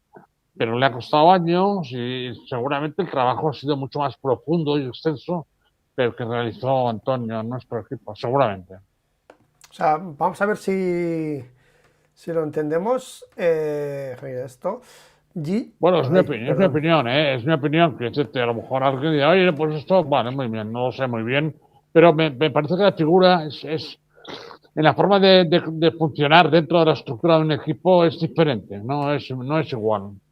Vale, pero a nivel de inventor, de otorgarle a Gigi inventos, el motor de Aprilia era Rotax, se lo quedaron Aprilia de Rotax, creo que así. Jan Till fue el que hizo la primera evolución de Aprilia y luego llegó él cuando ya estaba un poco la cosa avanzada. ¿Es así, Manolo, lo de Aprilia? Sí, No sí, es porque así es, te... así es. Y él realizó muchas modificaciones en el motor que nos crearon muchos problemas, ¿vale? Porque nos creaban problemas. Yo hablaba después con Jan, que ya no estaba en las carreras, y me decía, no, pues esto tenía que ser así. Pero Gigi era un tío en esa época, yo no lo conozco ahora, que parece que ha cambiado. Que no era nadie que te facilitara la comunicación, ¿entiendes? No era una persona que puede decir, oye, he hablado con Gigi y me ha dicho tal cosa, porque tenía una presencia mucho rechazo, ¿sabes? De no querer comunicar con nadie lo que él hacía o dejaba de hacer. Pero claro, nos enterábamos porque los mecánicos pues nos decían, ha hecho esta pieza que es tanto esto a diferente de la otra. Claro, yo se lo decía a Jan y me decía, no, no, eso no puede ser. Se tiene que romper seguro y se rompía. Entonces, supongo que Gigi aprendió de todo esto, ¿vale? Porque no tiene, la figura de Gigi actual no tiene, por lo que yo veo y voy viendo, nada que ver con quién era Gigi cuando trabajó con nosotros. No tiene nada que ver. O sea, ahora es Mejor. más que un técnico, es un director deportivo, es el que Sí, ficha a los pilotos, es el que sí, coordina a los sí, ingenieros, sí, es el sí, que... sí, Lo digo porque, porque porque Ducati también tiene un motor muy concreto, que es el desmodrómico, que tampoco él cogió y cambió un poco los ángulos, como ya lo hizo en Aprilia, creo, pero que también Ducati, la base Ducati, el corazón de Ducati, tampoco que es el motor, tampoco la ha hecho él, o sea, el motor que ya siempre ha sido ya, ya. definido como Ducati, o sea, que ha cogido como dos productos, en aquel momento el Rotax y ahora mismo el desmodrómico, y de los dos se ha sabido poner en ese sitio y explotar al máximo esas dos Claro, motores que eran un claro, y poco, pues, supongo, más claro, supongo competitivos. cuando ves fotos, ves un equipo de 25 personas. Supongo que hay unos telemétricos muy capaces, que hay gente que trabaja el tema de la aero, o sea, la aero, ¿no? Que tienen sus túneles de viento, que hacen pruebas y que proponen cosas y tal y cual. Creo que él es el que dirige todo esto, coordina todo esto y por lo tanto tiene un gran valor en los resultados de Ducati, pero que no da la impresión de que sea alguien que esté inventando nada, ni creando nada, más que un gran equipo, eso sin duda. Hay que tener en cuenta de todas maneras que se están marchando la gente, se le está marchando la gente y eso tendría que tomárselo un poco en cuenta porque Bartolini, por ejemplo, está haciendo la Yamaha y la Yamaha va a ser competitiva el año que viene. Y aquí lo dejo dicho, la Yamaha va a ser competitiva el año que viene porque tiene a Bartolini, que era la mano derecha de Gigi. Do- El protagonismo que tiene Gigi puede perjudicar mucho el futuro de Ducati. Protagonismo, porque hay mucha gente a su alrededor muy capaz, tanto o más a lo mejor que él, que están absolutamente en la sombra y ya hay 4 o 5 que han marchado, algunos están en KTM. Y por lo tanto creo que eso a la larga puede perjudicar la estructura del equipo. Porque el Gigi, no sé, no, el comentario que hizo cuando le dijeron que Máximo Bartolini se marchaba a Yamaha, dijo, ya buscaremos otros. Eso no es correcto. Eso no es correcto, ¿vale? La persona tiene que tener empatía con la gente. Y si tú has estado a tu lado, te ha ayudado y ha aprendido de ti, lógicamente, seguramente, pues tienes que darle vuelo, tienes que darle alas, ¿vale? Y dejarle crear su propio ego, porque la gente que trabaja en este tipo de actividades tiene mucho ego, ¿vale? Y es necesario el ego. Entonces, claro, tratarlo así no es algo bueno. Cuando se va es porque quiere crecer y quiere marcharse, gracias por su trabajo y para, no digas que buscarás otro, ya se supone que buscarás otro. No es bueno eso, no es empatía. Vale, sí, es cierto que antiguamente, pues claro, había menos cosas y inventar algo de la nada era como más, había más ideas, ahora está todo muy definido, los reglamentos están también más acotados. Y bueno, al final es como una persona, yo considero una persona inteligente, lista, que sabe pues sacar provecho de lo que hay, lo que tiene. No, Porque claro. la aerodinámica, por ejemplo, me sorprende porque fueron los primeros en introducir la aerodinámica y el whole shot, pero había el whole shot es una cosa muy concreta, o sea, un whole shot o otro, no creo que haya diferencia, no sé, pero bueno. Pero la aerodinámica, vale, la introdujeron ellos, pero ahí está Red Bull, F1, que llevan años y años ya trabajando en aerodinámica, mucho, invirtiendo más horas en túnel de viento, muchas horas de túnel de viento, y tampoco es que se pueda decir que la KTM, con todo lo que han inventado y removido en aerodinámica, haya sido mejor que la Ducati, que al final la Ducati, si os fijáis, la aerodinámica se inventó, se la sacaron hace unos años, en el 21 ahora, tampoco es que la cosa haya cambiado mucho, ¿sabes? O sea que es que, no sé, a veces como que Ducati tiene un estatus, ¿no? De desarrollo, pero si nos fijamos, la moto tampoco ha cambiado tanto, a menos de fuera, en los últimos años, mientras los demás, moto nueva, van sacando un Ha poco el sido, polvo a la moto, van retocando cosas, pero que hay algo ahí, algo que se nos escapa, que casi sin tocar nada, trabajando menos que los demás o innovando menos, vamos, vamos, vamos, pues no, siguen estando arriba. ha llegado a la conjunción de un equipo en el cual cada uno es competente en lo que hace, tienen reuniones en las cuales hablan de todo el conjunto y de alguna manera están decidiendo muy bien cuál es el camino, porque la gente que hay dentro es muy profesional y conocedora y tiene un carácter para trabajar en equipo. Es muy importante trabajar en equipo, un equipo de competición. No pueden estar el mecánico, el jefe y el telemétrico enfadados y discutidos. No puede ser, es imposible, no funciona eso. Y la gente que hay ahí trabajando en cualquier equipo de MotoGP, de cualquier equipo, Moto 3, de Moto 2, son gente con un ego desbordado, la mayoría, con un ego desbordado. Y yo siempre he dicho lo mismo. Es necesario que exista eso, es necesario, ¿vale? Porque la gente que tiene un ego desbordado es gente competitiva y por lo tanto es importante que sean competitivos. Y no solo en ese aspecto, sino en el aspecto de los managers, en el aspecto de los directores de medios, de todo. Hay mucha competitividad, hay mucho ego y eso es bueno. Pero tienes que conjuntar eso. Yo creo que en el caso de Digi ha sido un factor importante en la conjunción de eso, porque en algún momento determinado ha tomado un camino un poco diferente porque se le ve diferente a él. Y por lo tanto, parece que realmente el comentario que he hecho le sobraba, pero bueno, nadie puede cambiar al 100%. Pero, por ejemplo, el caso de... Hay un caso muy importante que tenemos que contemplar, ¿vale? Que nos corresponde a nosotros cuando hablamos para la gente, el aficionado y quiere saber qué pasa. Y me permitiría comprometerme en el caso de Máximo Bartolini. No solo él, sino otros que han ido con él a Yamaha y también a KTM. El caso de Máximo Bartolini hay que contemplarlo. ¿Por qué? Porque yo creo que el caso de Máximo Bartolini en Yamaha va a ser un ejemplo tremendo para HRC y para la ANMA.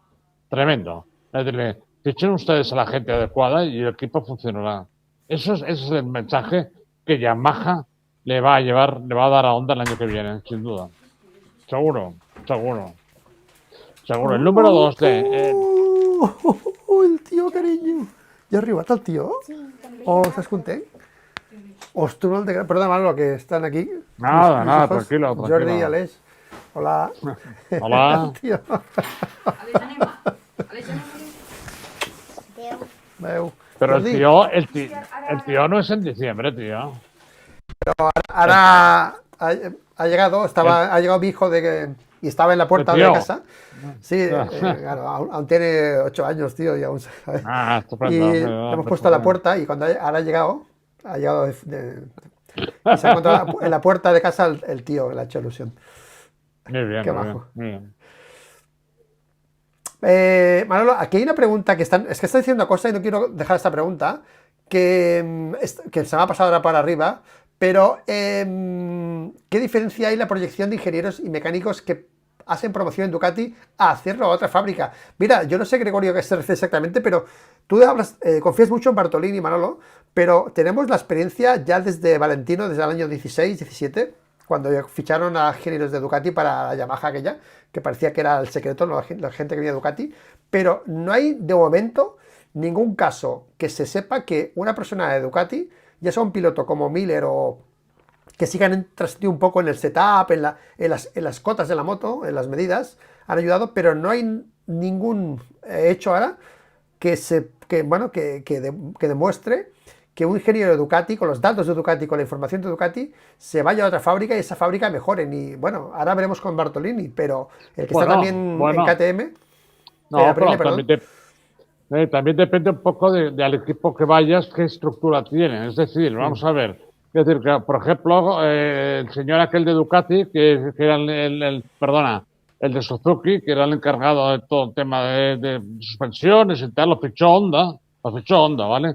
Y a principio se dijo, bueno, como ha estado un mundial y tal y cual, a ese señor no lo dejaron trabajar en Honda. No le permitieron trabajar, ¿vale? Y, no es porque nadie me lo haya dicho que sí, pero lo ves, te das cuenta. Es decir, cuando te enfocan el box, están trabajando y piensas, bien, este pobre hombre está con una libreta intentando explicarle al capo, ¿vale?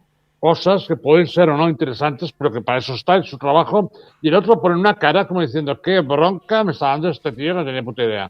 Así no se funciona en un equipo. Es decir, posiblemente el caso de Bartolini sea que es un tío con más capacidad que luego los otros se han marchado, ¿no? El ser el número 2 de Gigi quiere decir que prácticamente casi te puedo asegurar que llevaba el equipo él. Porque Gigi no se mancha con el polvo del camino, ¿no? Seguro. Manolo, mira, Alex Cribillé, Antonio Cobas, Alex Cribillé, campeón del mundo. Sito Pons fue campeón del mundo en 250, también estaba ahí Antonio. Ahora mismo, ¿qué opinas tú de...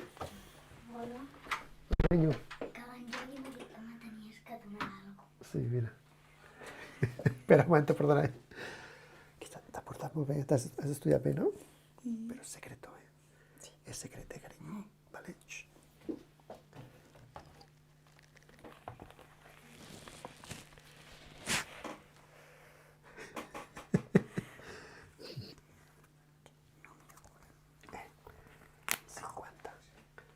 Pero, secreto, ¿eh? ¿Vale, cariño? Espera. Un momento, Manolo. Ah, tranquilo.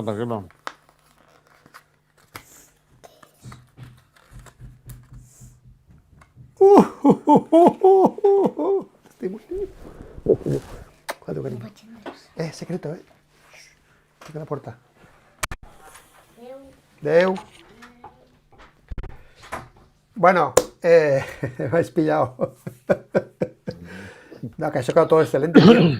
Todo excelente y le echo un detallito con las notas. Estos días son muy bonitos para los chavales, hasta enero. Ya, sí. Vale, perdona, Manolo, perdona. No, tranquilo. No, hablabas tú, ¿no? ¿O hablaba yo? Ahora mi hijo me ha cortado. No, me estabas preguntando qué opinas tú, porque estábamos hablando de Bartolini y todo esto, y pronto, no sé, ¿qué opinas tú de algo? No me acuerdo, pero no has empezado. Vale, O sea que no. Alex Cribillé, Sito Pons, sí. Campeones del mundo. Ha habido un movimiento importantísimo, Manolo, ya sabes cuál es, el todo al rojo de Marc Márquez, que ha dicho que yo quiero a Gigi, sí o sí. Pregunta, Manolo, Marc Márquez ha sido campeón, Cribillé, Sito Pons.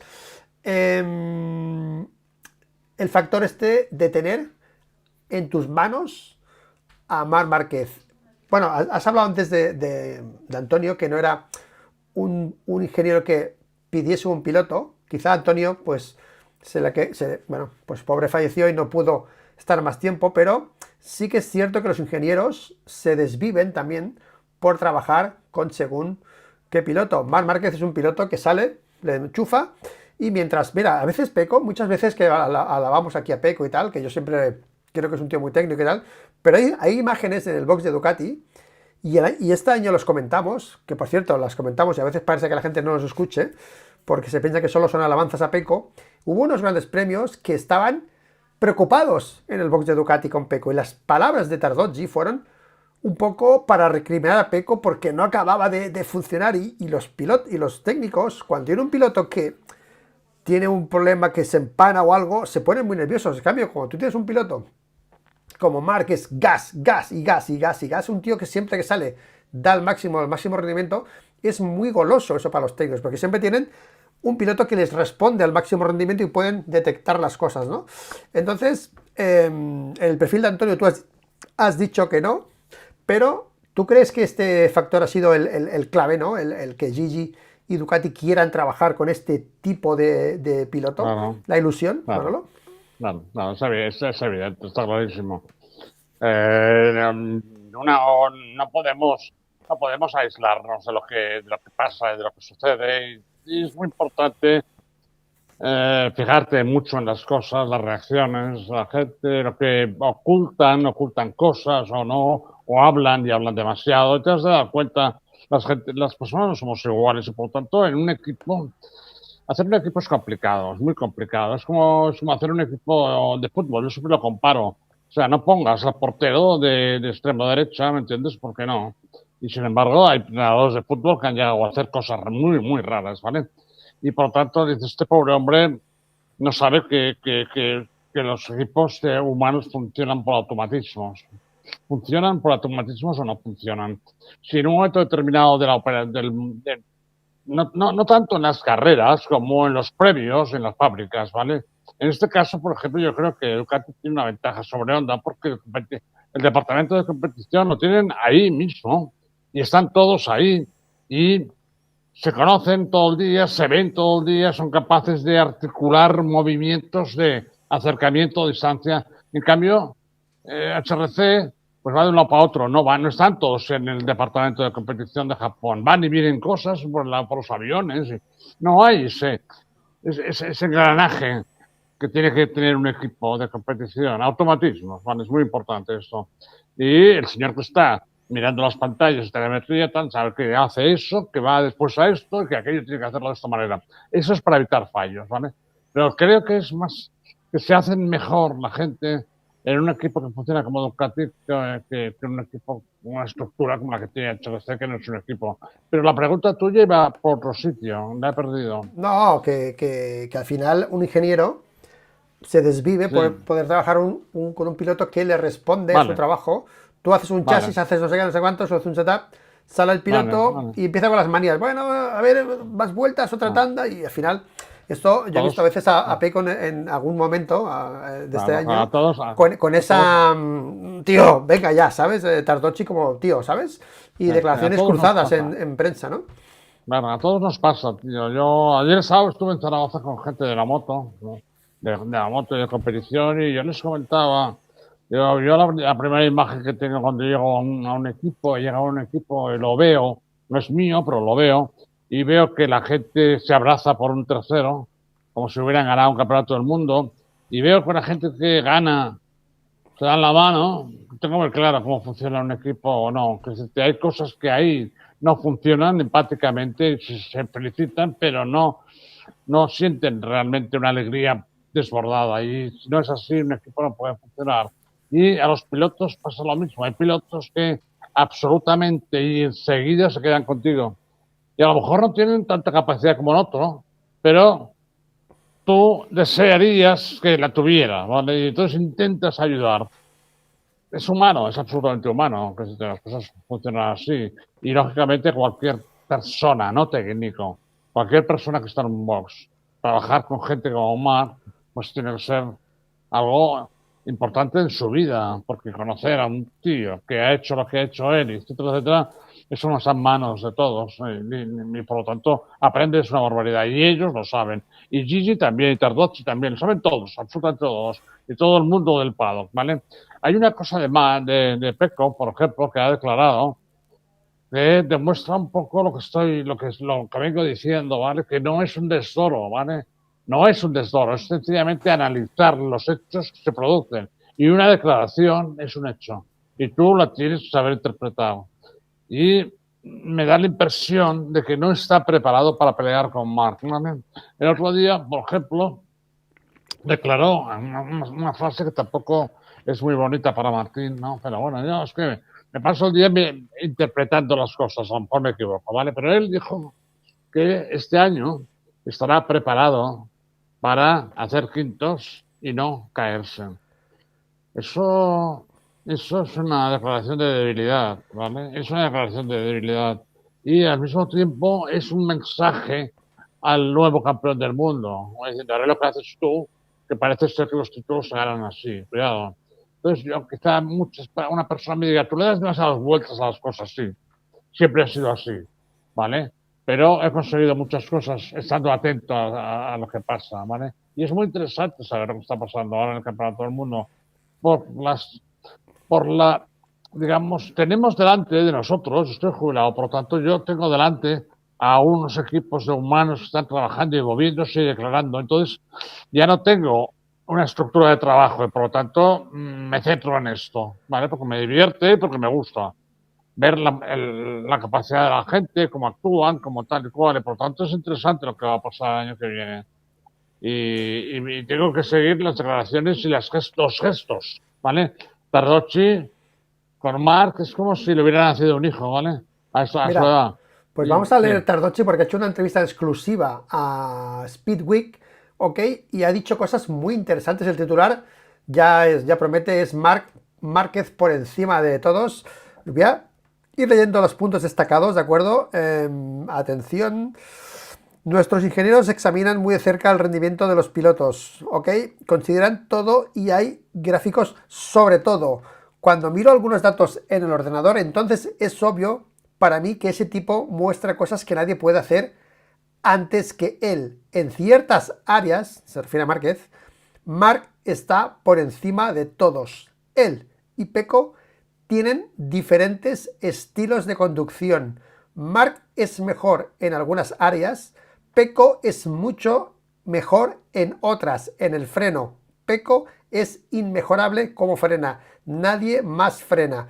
La GP24, la GP23. Bueno, aquí dice que Mark... Bueno, un poco dentro de este contexto de Ducati, parece que Mark se define... Su pilotaje se sigue diferenciando, como pasaba en Honda, del resto, obviamente dentro del contexto de lo que es la moto en sí, pero siguen teniendo datos diferentes, Mark, o estilos diferentes que el resto de pilotos, ¿de acuerdo? Pero interesante lo que ha explicado de Mark y Pecco, que en unas áreas Mark hace cosas como siempre había hecho con la Honda, diferentes o que es mejor que los demás en esas áreas, y en el freno apunta que es mejor Pecco Bagnaia en el freno, ¿vale? Lo marcaría bajo especulación. A ver, la GP24, 22 durante la temporada, tal, sobre cuándo, por ejemplo, en Sepang, donde una ronda, vale. Sepang lo marcaría bajo espectáculo Tardozzi, pero es obvio que la GP24 mostró cada vez más su potencial a partir de mediados de temporada, porque encontramos el equilibrio adecuado y los pilotos pudieron desarrollar la sensación correcta. Esto lo dijo Mark también, se vio a partir de, después de ya de Barcelona-Mugello, que la moto ya empezó a ser más efectiva, dijéramos, ¿ok? Esto es una ventaja para Gigi. Resultó que lo que Gigi Dall'Igna dijo durante la presentación de enero es correcto, que el GP24 estará un nivel por encima del 23. Así sucedió, el rendimiento fue diferente. Eso es una ventaja para Gigi, sus ingenieros y para nuestros pilotos que han desarrollado la moto. ¿Vale? En la dirección correcta. Podemos ver en los datos, por ejemplo, cuánto mejor fue la GP24 en la recta, pero cuando hablamos de curvas surge la pregunta de si es el piloto, es tan rápido o es la moto. Podemos comprobar algunas cosas, pero no todo, por lo tanto es imposible decir cuán grande fue la diferencia por vuelta de la GP23 a la GP24 por pista, ¿vale? ¿Qué más dice por aquí? Bueno, es que no lo he leído, lo estoy leyendo ahora. He leído la frase primera. Por supuesto que lo sentiremos, Animo Tardochi, pero podemos correr el riesgo porque nuestra moto está en el nivel actual. Y porque los dos pilotos del equipo de fábrica del año que viene serán Marc Márquez y Pecco Bagnaia. Nadie más tiene estos dos, solo nosotros. Serán muy fuertes y mejorarán la motocicleta. Por eso no tienen miedo de KTM y Aprilia, o antes de Yamaha. Estoy seguro de que pronto mejorarán. Están dando... Bueno, pues nada. Márquez, un piloto, sigue diferenciándose del resto en unas áreas, y Pecco, pues de momento en frenada, según Gigi, es mejor. La GP24, bueno, esto es lo de siempre. Les cuesta diferenciar si es mejor o peor porque el piloto empaña el giro de la moto. Puede ser que gire por el piloto o que gire por la moto, ¿saben? Que la moto corría más, la GP24, y que no están preocupados al final por el resto de competidores, ¿de acuerdo? Esto es lo que decías tú, Manolo, de Gigi de Tardochi, que se nota aquí que se les calababa con Marc Márquez. O sea, es así, o sea, eso desde el minuto uno, cuando se hablaba de eso, que ya se fue el otro de Ducati, no me acuerdo el nombre ahora, porque él no quería tener a Márquez, y Gigi y Tardochi perdían la cabeza por Marc. Manolo. Sí, pero eso es lógico, tío. Estamos viviendo una época en la cual es un periodo histórico, no solo por la acumulación de títulos de Marc desde que llegó al campeonato en otras categorías también, sino también por lo que ha pasado después, que es algo realmente que podríamos incluso quizá comparar con lo que le sucedió a Duhan, por ejemplo, cuando corría con aquella lesión en la pierna, que prácticamente, pero claro, una pierna es una pierna y un número es un número, ¿vale? Y por lo tanto, Marco ha estado en condiciones de no poder continuar su carrera, incluso se lo ha planteado en alguna vez, diciendo, oye, si esto sigue así, tal y cual, por suerte en América realmente al final le hicieron bien y él siguió los consejos que se le dieron desde el punto de vista de los médicos y tal, y por eso hoy está como está, porque es la persona de su edad, por ejemplo, no tiene por qué tener ningún problema en cuanto a la soldadura de los huesos. Por lo tanto, fue culpa un poco de todos, de él también, incluso seguro. Y por lo tanto, todo esto engarza un proceso de muchos años en los cuales eso va a quedar grabado. Si gana, si vuelve a ganar de nuevo, eso cerrará un paréntesis realmente histórico y recordable en el Campeonato del Mundo de Motociclismo. Y por lo tanto es evidente que estar al lado de una persona como él es muy interesante para cualquier persona, interesante porque aprendes una borrada de multitud de cosas, no sé, frenas más o menos. Yo estoy seguro que a Marc no le preocupa que diga a Tardochi que frena mejor, sabe que quizá lo que está haciendo Pecco de frenar tanto tampoco puede ser muy bueno, porque eso puedes hacer, por ejemplo, para evitar una frenada, que te pase en una frenada en la última curva de un circuito y tal, pero yo creo que normalmente eso te está dando una, un perjuicio en cuanto a la velocidad. No lo sé exactamente porque no sé cómo funcionan esos motores, ¿vale? Funcionaban los de 2,5, pero te puede dar digamos, quizá una trazada mucho más crítica que frena un poco antes para la potencia del motor en la salida. Pero quizá con los telemétricas, con la ingeniería actual, eso no funciona así, pero yo creo que sí. Bueno, Manolo, a ver, te voy a preguntar otra cosa ahora, ¿vale? Para acabar ya con el tema Antonio Covas, ¿cómo sería, la pregunta final que te hago, cómo sería Mundial ahora con la figura de Antonio? En Honda, por ejemplo, hubiese sido una persona influyente en Honda, ahora mismo que están tan faltos de técnicos y, bueno, dicen que han llamado a Gigi y tal, que yo esto sí que lo han llamado, pero bueno, me gustaría saber cómo ha ido realmente. Pero ¿tú crees que hubiese sido ahora mismo, Antonio, una solución para Honda o una ayuda? Es, es evidente que su presencia en un equipo como Honda, siempre y cuando la gente que le rodeara fuera gente respetuosa y educada,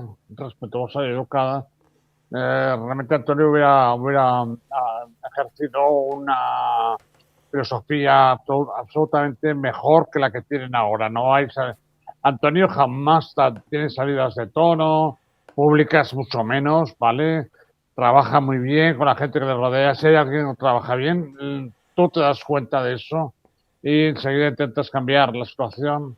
Pero yo creo que Antonio, evidentemente, no podría trabajar en un equipo como actual de HRC. No creo que no podría, porque realmente su trabajo podría ser la de calmar y tensar un poco el equipo, unir el equipo, hacerlo trabajar de forma correcta, que no lo están haciendo. Pero yo creo que los japoneses no hubieran aceptado nunca la capacidad de Antonio en ese aspecto, porque los japoneses son bastante racistas, ¿vale? Son difíciles de convencer de que una persona que no sea japonesa puede hacer algo mejor que ellos. Está pasando ahora en CRC, ¿vale? Eso no es ningún secreto.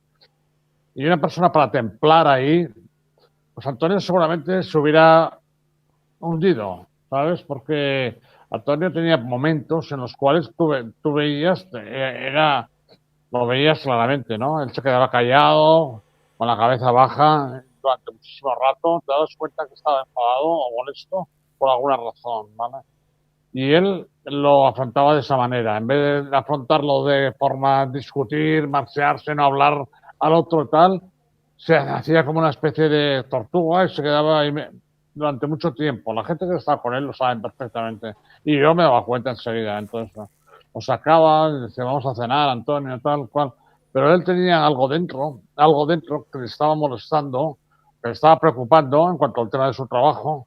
Y no sabía cómo resolverlo, a lo mejor, o pensaba que la forma de resolverlo es callándose, ¿vale? Cuando a Antonio le decías alguna tontería, alguna estupidez en una conversación seria, se quedaba callado y se quedaba como inmóvil. Era una cosa que ahora esto que le he dicho no le ha gustado o no quiere hablar de ello, porque no le parece interesante y ya está, y punto. Y había que conocerlo. Es muy difícil que Antonio hubiera tenido un puesto realmente decisivo en el equipo actual de HRC. Es una algarabía ese equipo, una algarabía, ¿vale? No hay orden ni concierto, ni objetivo, no hay nada. Nadie lleva el mando.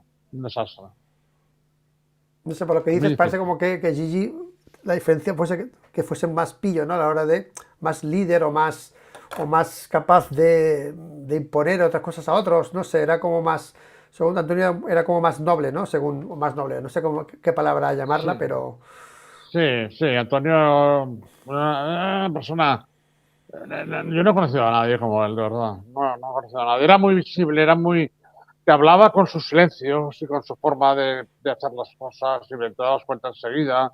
Tenía a su lado, por ejemplo, a Ramón Laurín, que está ahora con Alex Parragaro, que tenía el mismo carácter que él, absolutamente el mismo carácter. Son diferentes, ¿vale? Aurín es más burócrata, ¿vale? Tiene un gran conocimiento de todo lo que es la informática y todo esto, pero no tenía el genio, no tiene el genio de Antonio, la brillantez del genio de Antonio, no lo tiene, no tenemos nadie. Pero quiero decirte que en cualquier caso, Antonio no hubiera podido hacer nada en un equipo como el actual de HRC, pero no creo que nadie pueda hacerlo, cuidado, ¿eh? Tal como está estructurado el equipo, no creo que nadie pueda hacer nada. O sea, eso es lo que pienso. El otro día todavía, el camino que está tomando HRC, el que yo intuyo, porque lo intuyo por las declaraciones de unos y otros y otros y otros, y me hago una posición una situación, ¿no? Planteo la situación y digo, ¿qué está pasando aquí? Y sigo insistiendo en lo mismo, van a por Mir, van a cargarse a Mir. ¿Por qué? Pues porque fueron a cargarse a Lorenzo, porque fueron a cargarse a Pedrosa, porque fueron a cargarse a Les no sé, hay esa especie de cosa ahí que ahora ha caído Mir y van a por él. Estoy convencido. muy bien, Manolo, pues vamos con otro tema que la gente está aquí pidiendo y quería hablar contigo de esto, lo tengo preparado también para hablarlo hoy, que es, como no, KTM, Manolo. ¿Quién se va a quedar KTM en el concurso de acreedores? Ya está KTM en concurso, no tiene pasta, hablan de 3.000 millones de... de deuda, de pelota, y recortes, contratos a la baja y menos lujos. KTM ha entrado, dice Motor Pasión, en concurso de acreedores y en crisis. Y su crisis puede tener eco en MotoGP. Bueno, lo están diciendo que no va a haber crisis en MotoGP, pero yo fuese ahora piloto de KTM y estaría preocupado por mi sueldo ahora mismo, ¿no? ¿Qué está pasando, Manolo, en KTM? Bueno, KTM todavía no está en concurso de acreedores, ¿vale? Pero lo que está diciendo la prensa de su país ya es que está en situación de concurso de acreedores, ¿vale? Espera, que hoy ha habido noticia hoy. Ha habido noticia en GP1 hoy. Te lo actualizo, Manolo, el titular porque se ha actualizado. GP1, perdona, que no se me traduce. Perdón. ¿Por qué no? Perdón, que no se me traduce. La de Motor Pasión ahora es de ayer, GP1. Vamos con GP1 y te leo el titular porque sí que parece que, bueno, que ya está la cosa más jodida, Manolo. Vamos con ello. Español. ¡Pam! Vámonos. Cada vez más en números rojos. La deuda se acerca a los 3.000 millones. Es el mayor procedimiento de insolvencia en Austria del año. La empresa está pagando los salarios con retraso, pero promete liquidar los salarios antes de fin de año. Este es el titular de GP1. Y el de Motorsport, lo tengo también por aquí, que Motorsport son muy de broncano. ¿Vale? Atención, KTM se declara insolvente. Se habla de miles de millones de deudas. KTM AG y 2 filiales del grupo se han declarado insolventes. Las deudas totales de las 3 empresas ascienden a 2.900 millones de euros y ponen en peligro unos 3.600 puestos de trabajo. Titular de Motorsport, que podéis ir a leerlo todos, ¿vale? Sí, pues no está aquí oficialmente, pero bueno, pinta de que bueno. Ya, de todas formas, decirte, no creo que haya todavía presentado el concurso de acreedores porque KTM está muy reticente a ello, dice que no lo va a presentar y también es cierto que de alguna forma yo creo que ellos podrían salvarse con el apoyo de Red Bull, pero parece ser que no lo quieren, una cosa muy rara, ¿vale? En todo caso, lo que está sucediendo en este momento es que al tener ese problema tremendo de liquidez, la estructura, me lo han comentado gente muy conocedora de la situación, parece ser que la estructura de KTM en estos momentos comercial no es recuperable, es decir, no es que hayan tenido un susto porque algún cliente ha dejado de pagarles y entonces ellos también y tal, que pasa mucho, las empresas se ponen en riesgos, pero tú no tienes realmente una capacidad patrimonial importante, cualquiera que te deje de pagar una factura te hace tambalear, pero no es el caso de KTM. El caso de KTM parece ser que la estructura comercial de ventas de modelos de motos está equivocada y por tanto no tiene la posibilidad de recuperarse, ¿vale? Entonces, ¿qué sucede con todo esto? Claro, ellos no quieren decir, vale, los sueldos los pagaremos, ¿vale? Están esperando cobrar algo, y esta espera de cobrar algo no es segura. Pero en cualquier caso, el concurso de acreedores es un procedimiento que tiene que ser instado por sus acreedores. Si ellos se presentan un expediente de suspensión de pagos, ¿vale? Es un concurso de acreedores, que en el fondo es lo mismo, pero lo tienen que pedir sus acreedores, ¿vale? Y entonces tienen que presentar una propuesta X a un juzgado. El problema de la MotoGP con respecto a KTM es el siguiente. Cuando un juzgado admite, por ejemplo, una petición de concurso de acreedores por parte de los acreedores de una empresa, automáticamente nombra un administrador judicial, ¿vale? Este administrador judicial es el que va a administrar la empresa mientras dure el concurso, ¿vale? A quien se paga, cómo se paga, etcétera, etcétera. Y no hay movimiento económico que puedan hacer KTM sin la autorización y la firma de un administrador judicial. La gente que está alrededor del mundo del motor dice que lo primero que hará el administrador judicial es mirar a MotoGP y esto cuánto cuesta tanto, fuera, se ha acabado. Porque no es más que un administrador absolutamente técnico, en el cual tiene la obligación de trabajar para los acreedores, no para KTM, sino para que los acreedores cobren el dinero que se les debe. Y por lo tanto, el interés de los acreedores será el que primará sobre él. No sé cómo está el tema del KTM en MotoGP, quién paga, quién no paga, cuánto deja de pagar, pero cualquier gasto, un administrador judicial, como Dios manda, porque si no puede tener responsabilidades, lo pararía. Aquí iba a decirlo el gobierno, hay gente lo dice aquí, pero aquí en Girona estamos Gas y ya yo conozco a Gas desde hace años y claro, lo de Gas ha sido siempre un continuo, ¿no? Una lucha y al final, pues mira, se le ha quedado KTM y al final están como siempre ha estado Gas, que ha estado de bancos, de tal, y siempre el gobierno podía ser una salida. Yo lo de KTM, Manolo, nunca he entendido lo de Husqvarna, lo de Gas, lo de no sé qué. Es una cosa rarísima porque al final MotoGP toda esa inversión es para vender motos de calle, porque al final tú tienes el mercado off-road, tienes el mercado, vale, ok, tienes el Dakar, que ya lo haces bien y tal, pero meterte en MotoGP y todo esto es para vender motos de calle, ahora con MV Agusta, pero yo no sé si la gente compra estas motos. Yo es que, bueno, yo no entiendo mucho de motos de mercado, pero yo no veo muchas KTMs por la calle, o sea, yo no sé, toda esta flipada que se han llevado en KTM, que claro, bueno, el resultado es el que es, básicamente. Sí. Fíjate que da la impresión como si KTM o Piares esté actuando con influjo, a lo mejor, vaya a saber, por de Dorna, ¿no? Porque como Dorna tiene la obsesión de tener fábricas y fábricas y fábricas y no tener equipos privados, a lo mejor se cree que los aficionados pensamos que Gas es una fábrica y que me gusta es una fábrica. Husqvarna China, etcétera, etcétera, que no somos tontos, también nos enteramos de cosas, ¿vale? Como no nos digan oficialmente, pero es evidente que este juego que ha hecho con Gas y con tal es una cosa que no la entiende nadie, absolutamente nadie, ¿vale? Sobre todo si rechaza la ayuda de Red Bull, porque si aceptara la ayuda, en última instancia, antes de la presentación del concurso de acreedores, puede aceptar la ayuda de Red Bull. Creo que sería su salvación.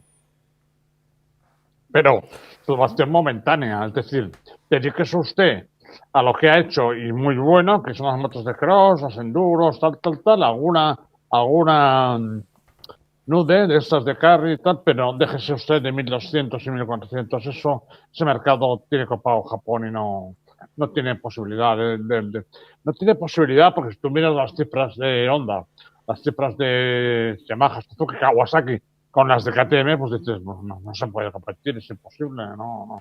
Parece un delirio. Lo de gas y tal parece un delirio de alguien que no sabe a dónde va. Oye, está Salmerón en el chat, ¿eh? O sea que, ojo, lo que preguntáis de Pedro Acosta, que ya sale el nombre de Pedro Acosta por aquí. Luis y Manolo, ¿dónde avisa Acosta si KTM se va? Hombre, pues en Honda. Pero ahora mismo ha firmado Maverick todos. Esta noticia pues ha salido unos meses antes y no firma ni uno, supongo, por KTM, tío. ¿No, Manolo, o qué? Bueno, yo supongo que evidentemente que realmente al final la gestión la lleva Liberty. Es muy complicado porque a Liberty no le va a dar permiso, por lo menos en unos cuantos meses, por lo tanto es muy posible que la temporada que viene todavía empiece con la estructura accionarial de Honda. La gente, los accionistas de Honda, en estos momentos, los fondos de inversión se quieren marchar y por lo tanto tampoco tienen ganas de meter dinero ahí, pero Liberty podría ser diferente, no sé, si pudieran de alguna manera salvar un campeonato que han comprado muerto o casi muerto. Si en sentido, por ejemplo, en el caso de KTM, ¿no? En el caso de KTM sería perder una fábrica más. Por ahí dicen que Suzuki va a volver. Bueno, muchas gracias, pero esto hay que ver, ¿no? Y entonces, pues quedaría Honda en unas condiciones terroríficas. Ducati y Yamaha, ¿entiendes? Porque Aprilia tampoco parece que vaya a llegar arriba. Por tanto, que sería muy dramático para el campeonato perder a KTM. Sería muy dramático. No sé yo si realmente Liberty podría hacer algo, no en el sentido de ayudar a KTM, que no tiene ayuda, parece ser, sino más que alguien que llegue, que ponga dinero para perderlo dentro de un año o 2 años. O sea, estirarlo a la basura. Porque si la estructura comercial no funciona, pues no hay solución, oiga. Entonces, es decir, lo que hay que hacer es reducir todo, reducir y quedarse en una fábrica pequeña, que evidentemente no podría estar en el campeonato del mundo. Entonces, quiero decirte que alguien tendría que crear o dejar crear equipos que no sean de fábrica, que sean particulares, ¿vale?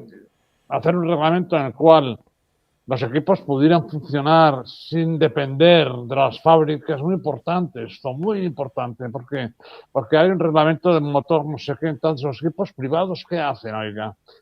Tienen que ir de rodillas a esperar una moto que le dé la fábrica, que está en la cola del campeonato. Eso tienen que hacer. No sé qué estructura y qué objetivos tienen en estos momentos. El campeonato está absolutamente desnortado, o sea, una anarquía, ¿vale? Si KTM cae, va a haber muchos problemas. Muchos problemas también en la cuestión de la compra, del valor del campeonato, en el precio que han pactado con la gente de Liberty. Yo creo seguro que esto lo tienen que evitar como sea. Y al menos mantenerse un año más en el campeonato, mantenerse un año más para cumplir los contratos, o sea, de alguna manera, ¿entiendes o no? Pero la cosa está muy, muy fea, muy fea. Y he hablado con gente que está muy, muy cerca y conoce muy bien KTM por dentro, en cuanto al tema de producto. Aquí está Salmerón diciendo que ni a Honda ni de coña. Honda ni de coña, Luis. Oye, pues la nómina la tiene asegurada en Honda, eso sí, Carlos, ¿eh? El podio no, de momento. Pero la nómina la tiene asegurada, ¿vale? Eso sí que es así, ¿vale? Bueno, aquí la gente está preocupada por No Pedro. puede ir, no puede ir, podría ir a Yamaha, que yo creo que Yamaha va a estar arriba, de verdad, lo creo. El tercero de Quartararo, Momeló, dice mucho, el tiempo no era lento para nada, y por lo tanto creo que el trabajo de Bartolini se está empezando a notar, como él dijo, 6 meses para tener una Ducati. Pues está muy cerca de los 6 meses, ¿vale? Eso sería una forma de un sitio bueno. También sería bueno a pesar de todo lo que está pasando a Aprilia, pero claro, ya no hay motos, ¿me entiendes? Claro que si desaparecen las KTM, pues habrá plazas, lógicamente, claro, y no tendría que autorizar que tanto Aprilia como Yamaha puedan tener más equipos o más, yo qué sé, no lo sé, para Honda en la configuración actual es una picadora de carne de piloto. Picadora de carne de piloto. O sea, entran y salen en picadillo todos.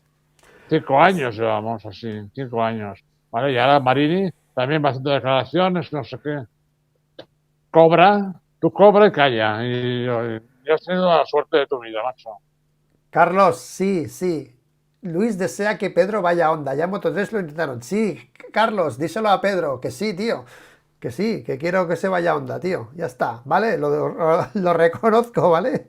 Oye, por cierto, esto que está pasando con KTM, Suzuki se fue también porque los reglamentos con Ducati era avasallador. Yo creo, Manolo, que refleja un poco, para mí parecer, que el nivel de MotoGP, lo que quiere hacer MotoGP de estar tan full, al final espanta a las marcas y espanta, bueno, los no poderosos, al final, joder, MotoGP tiene que bajar el listón porque es que KTM lo ha intentado y, bueno, es que vamos, Aprilia va siempre así, BMW lleva años que sí, que no, están en Superbikes, joder, pero se ha demostrado que el MotoGP actual es demasiado exigente a nivel económico para lo que es realmente el mercado de la moto, sobre todo las marcas más humildes, ¿no, Manolo? Equipos. Lo que hay que tener son equipos poderosos, equipos privados poderosos, ¿vale? Que tengan productos de fábricas, con leasing, o lo que sea, compra y tal, pero que tengan autonomía deportiva 100%. Y que Torna articule de alguna forma con los nuevos accionistas o con quien sea la contratación de un patrocinador que dé nombre al campeonato y que permita que los equipos tengan más retribución que la que tienen en estos momentos, ¿vale? Mi Que mundial cobren paralelo. más. Mi mundial paralelo, Claro. Manolo. Claro.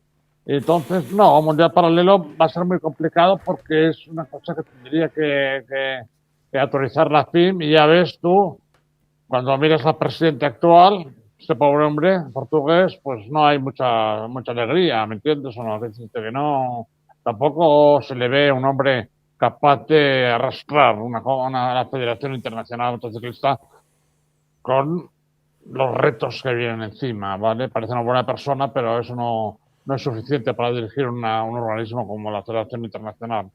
Y no me parece que lo sea, ¿vale? Entonces, quiero decirte, la situación se plantea difícil, pero los procesos de Dorna, de reglamento va, reglamento viene, cambio de motor, cambio de motor. Esperamos estas plazas para que venga una fábrica, todo eso es un error absoluto, total. Lo que hay que apostar es por los equipos privados.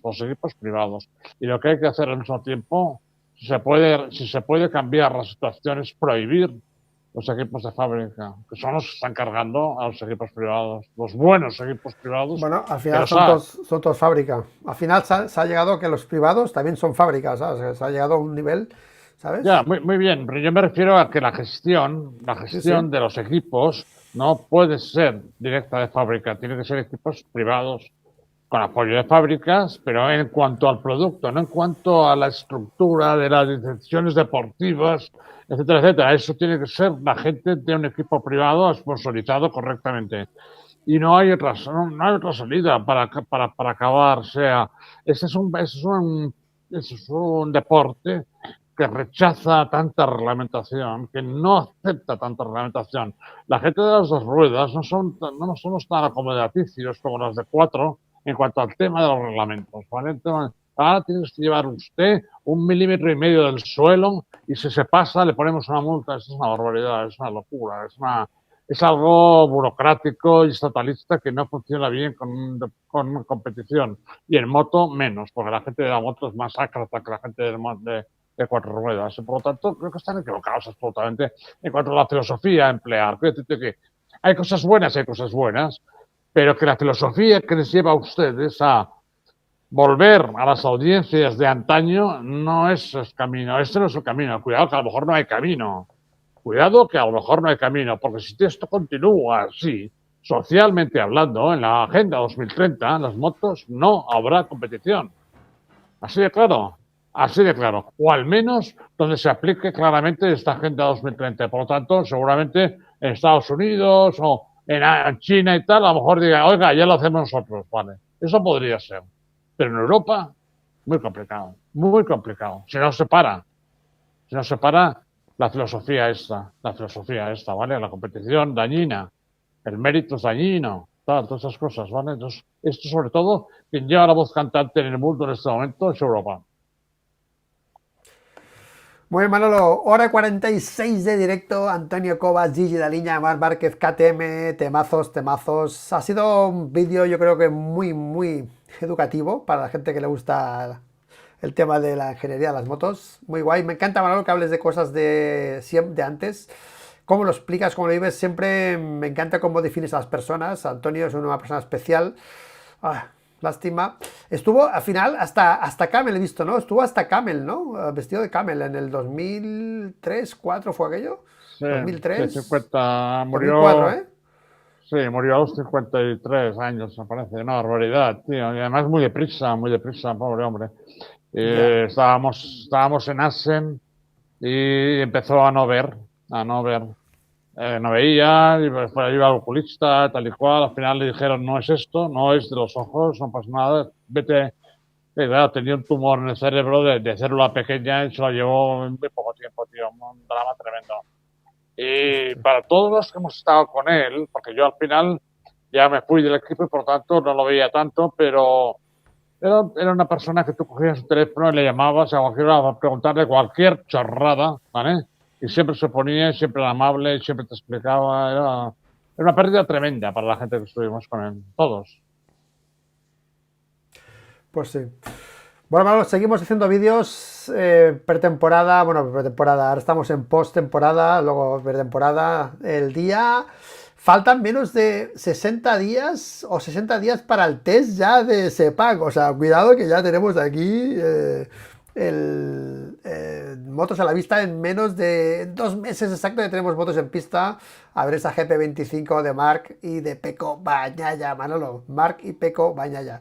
Pues bueno, va a ser un año, ya veremos cómo va, pero pinta lo que ha dicho Gigi, que hay Digital Dodgy, ¿no? Pinta que se lo van a repartir estos dos y los demás que se queden en casa, básicamente, ¿no? Pero bueno, ya veremos si es así. No lo creo. Y no van a ser los rivales que ellos... porque ahora tienen una especie de pelea a muerte con Aprilia, o sea, se han levantado las lanzas, ¿me entiendes? Lo cual puede beneficiar a Aprilia, ¿no? Pero, oye, vamos allá. Pero atentos a Yamaha, y lo dejo aquí, ¿vale? Hostia, estás muy confiado en Yamaha, tío. Sí, sí, sí, sí, sí. Creo en la gente que es capaz y vale y sabe lo que hace. Y creo que ahora en Yamaha tienen algo así. Muy bien, Y muy bien. le dejan trabajar además, ¿vale? Muy importante eso. Muy bien, pues gracias a todos por estar en el directo. Gracias, gracias, gracias, gracias. Por cierto, el jueves tenemos aquí a Roberto Montijo, jueves por la tarde a las 8 seguramente. Aquí a Roberto voy a hacer un vídeo con él para analizar los pilotos del año 2024, un poco, hacer un poco las notas de los pilotos. Lo voy a hacer con Roberto los jueves, eso será el jueves. Y hasta ahí, pues bueno, iremos haciendo vídeos de actualidad, como siempre, a ver qué va pasando. Está la gente de vacaciones. Bueno, Manolo, a ti no te he preguntado, ¿que eres de Broncano o de motos tú? Porque ahora estaba viendo el programa de ayer de Jorge en Broncano, fue ayer, que no fue ayer, bueno, me acuerdo. Hostia, estaba muy cohibido, venía del hormiguero. El hormiguero estuvo guay, estuvo muy activo, pero ahí iba como más cortado. Incluso el presentador dijo algo de motos y él dijo, bueno, como calmaos, ¿sabes? Se quería meter No. con Pablo Motos. O sea, lo vi un poco a Jorge más de motos, no de Broncano. Ayer fue como a cumplir, ¿sabes? No sé si te diste cuenta, ¿no? Pero vaya polémica más chorra, ¿no? Al final entre los programas. ¿No? Bueno, esperemos que no le afecte mucho porque todo esto les aparta un poco de, o al menos no a todos, pero a algunos sí, ¿vale? Les aparta un poco de lo que es importante, que lo importante es su preparación y dejarse Es evidente que esto se hace para que los retornos económicos sean mayores al ser una figura más conocida y lógicamente yo lo haría también, lógicamente, pero hay que saber los momentos y ha tenido esta historia que yo creo que ha sido un poco error de comunicación entre Dorna y la gente del entorno de Martín, que no se han explicado bien cuáles eran las obligaciones. No es que Dorna sea dueña de Martín, como mucha gente ha soltado, no. Es sencillamente que la información del contrato entre A3 Media y Dorna no se puso en conocimiento de la gente del entorno de Martín y ya está, no hay más vuelta. Y en cuanto al tema del Broncano, yo no veo la tele, por lo tanto, solo veo algunos retazos que me vienen de golpe, así, una entrevista que hace el Pablo Motos, porque me viene por internet, porque no tengo televisión. Por lo tanto, de Broncano no he visto nada, absolutamente. Bueno, yo en principio estoy en contra de las televisiones públicas que se financian con los impuestos de la gente en cuanto a programas de diversión y de risas y tal. Sí, en temas de culturales y tal, porque hay gente que le va bien tener conocimiento de ese tipo de cultura y tal, pero de saltimbanquis ya hay bastantes como para que con el dinero de los impuestos se pague uno, ¿me entiendes? Y menos estas cantidades, ¿vale? Gracias, Manolo. Pues nada, buenas noches a todos y como siempre nos vemos en el siguiente directo. Chao, Manolo, cuídate, Manolo. Miraros todos vosotros que nos veis, pero antes de marcharos darle un like, ¿vale? Que ayuda mucho al canal. Venga, exacto, vale, venga, va. Un abrazo a todos, ¿vale? Que es gratis, además.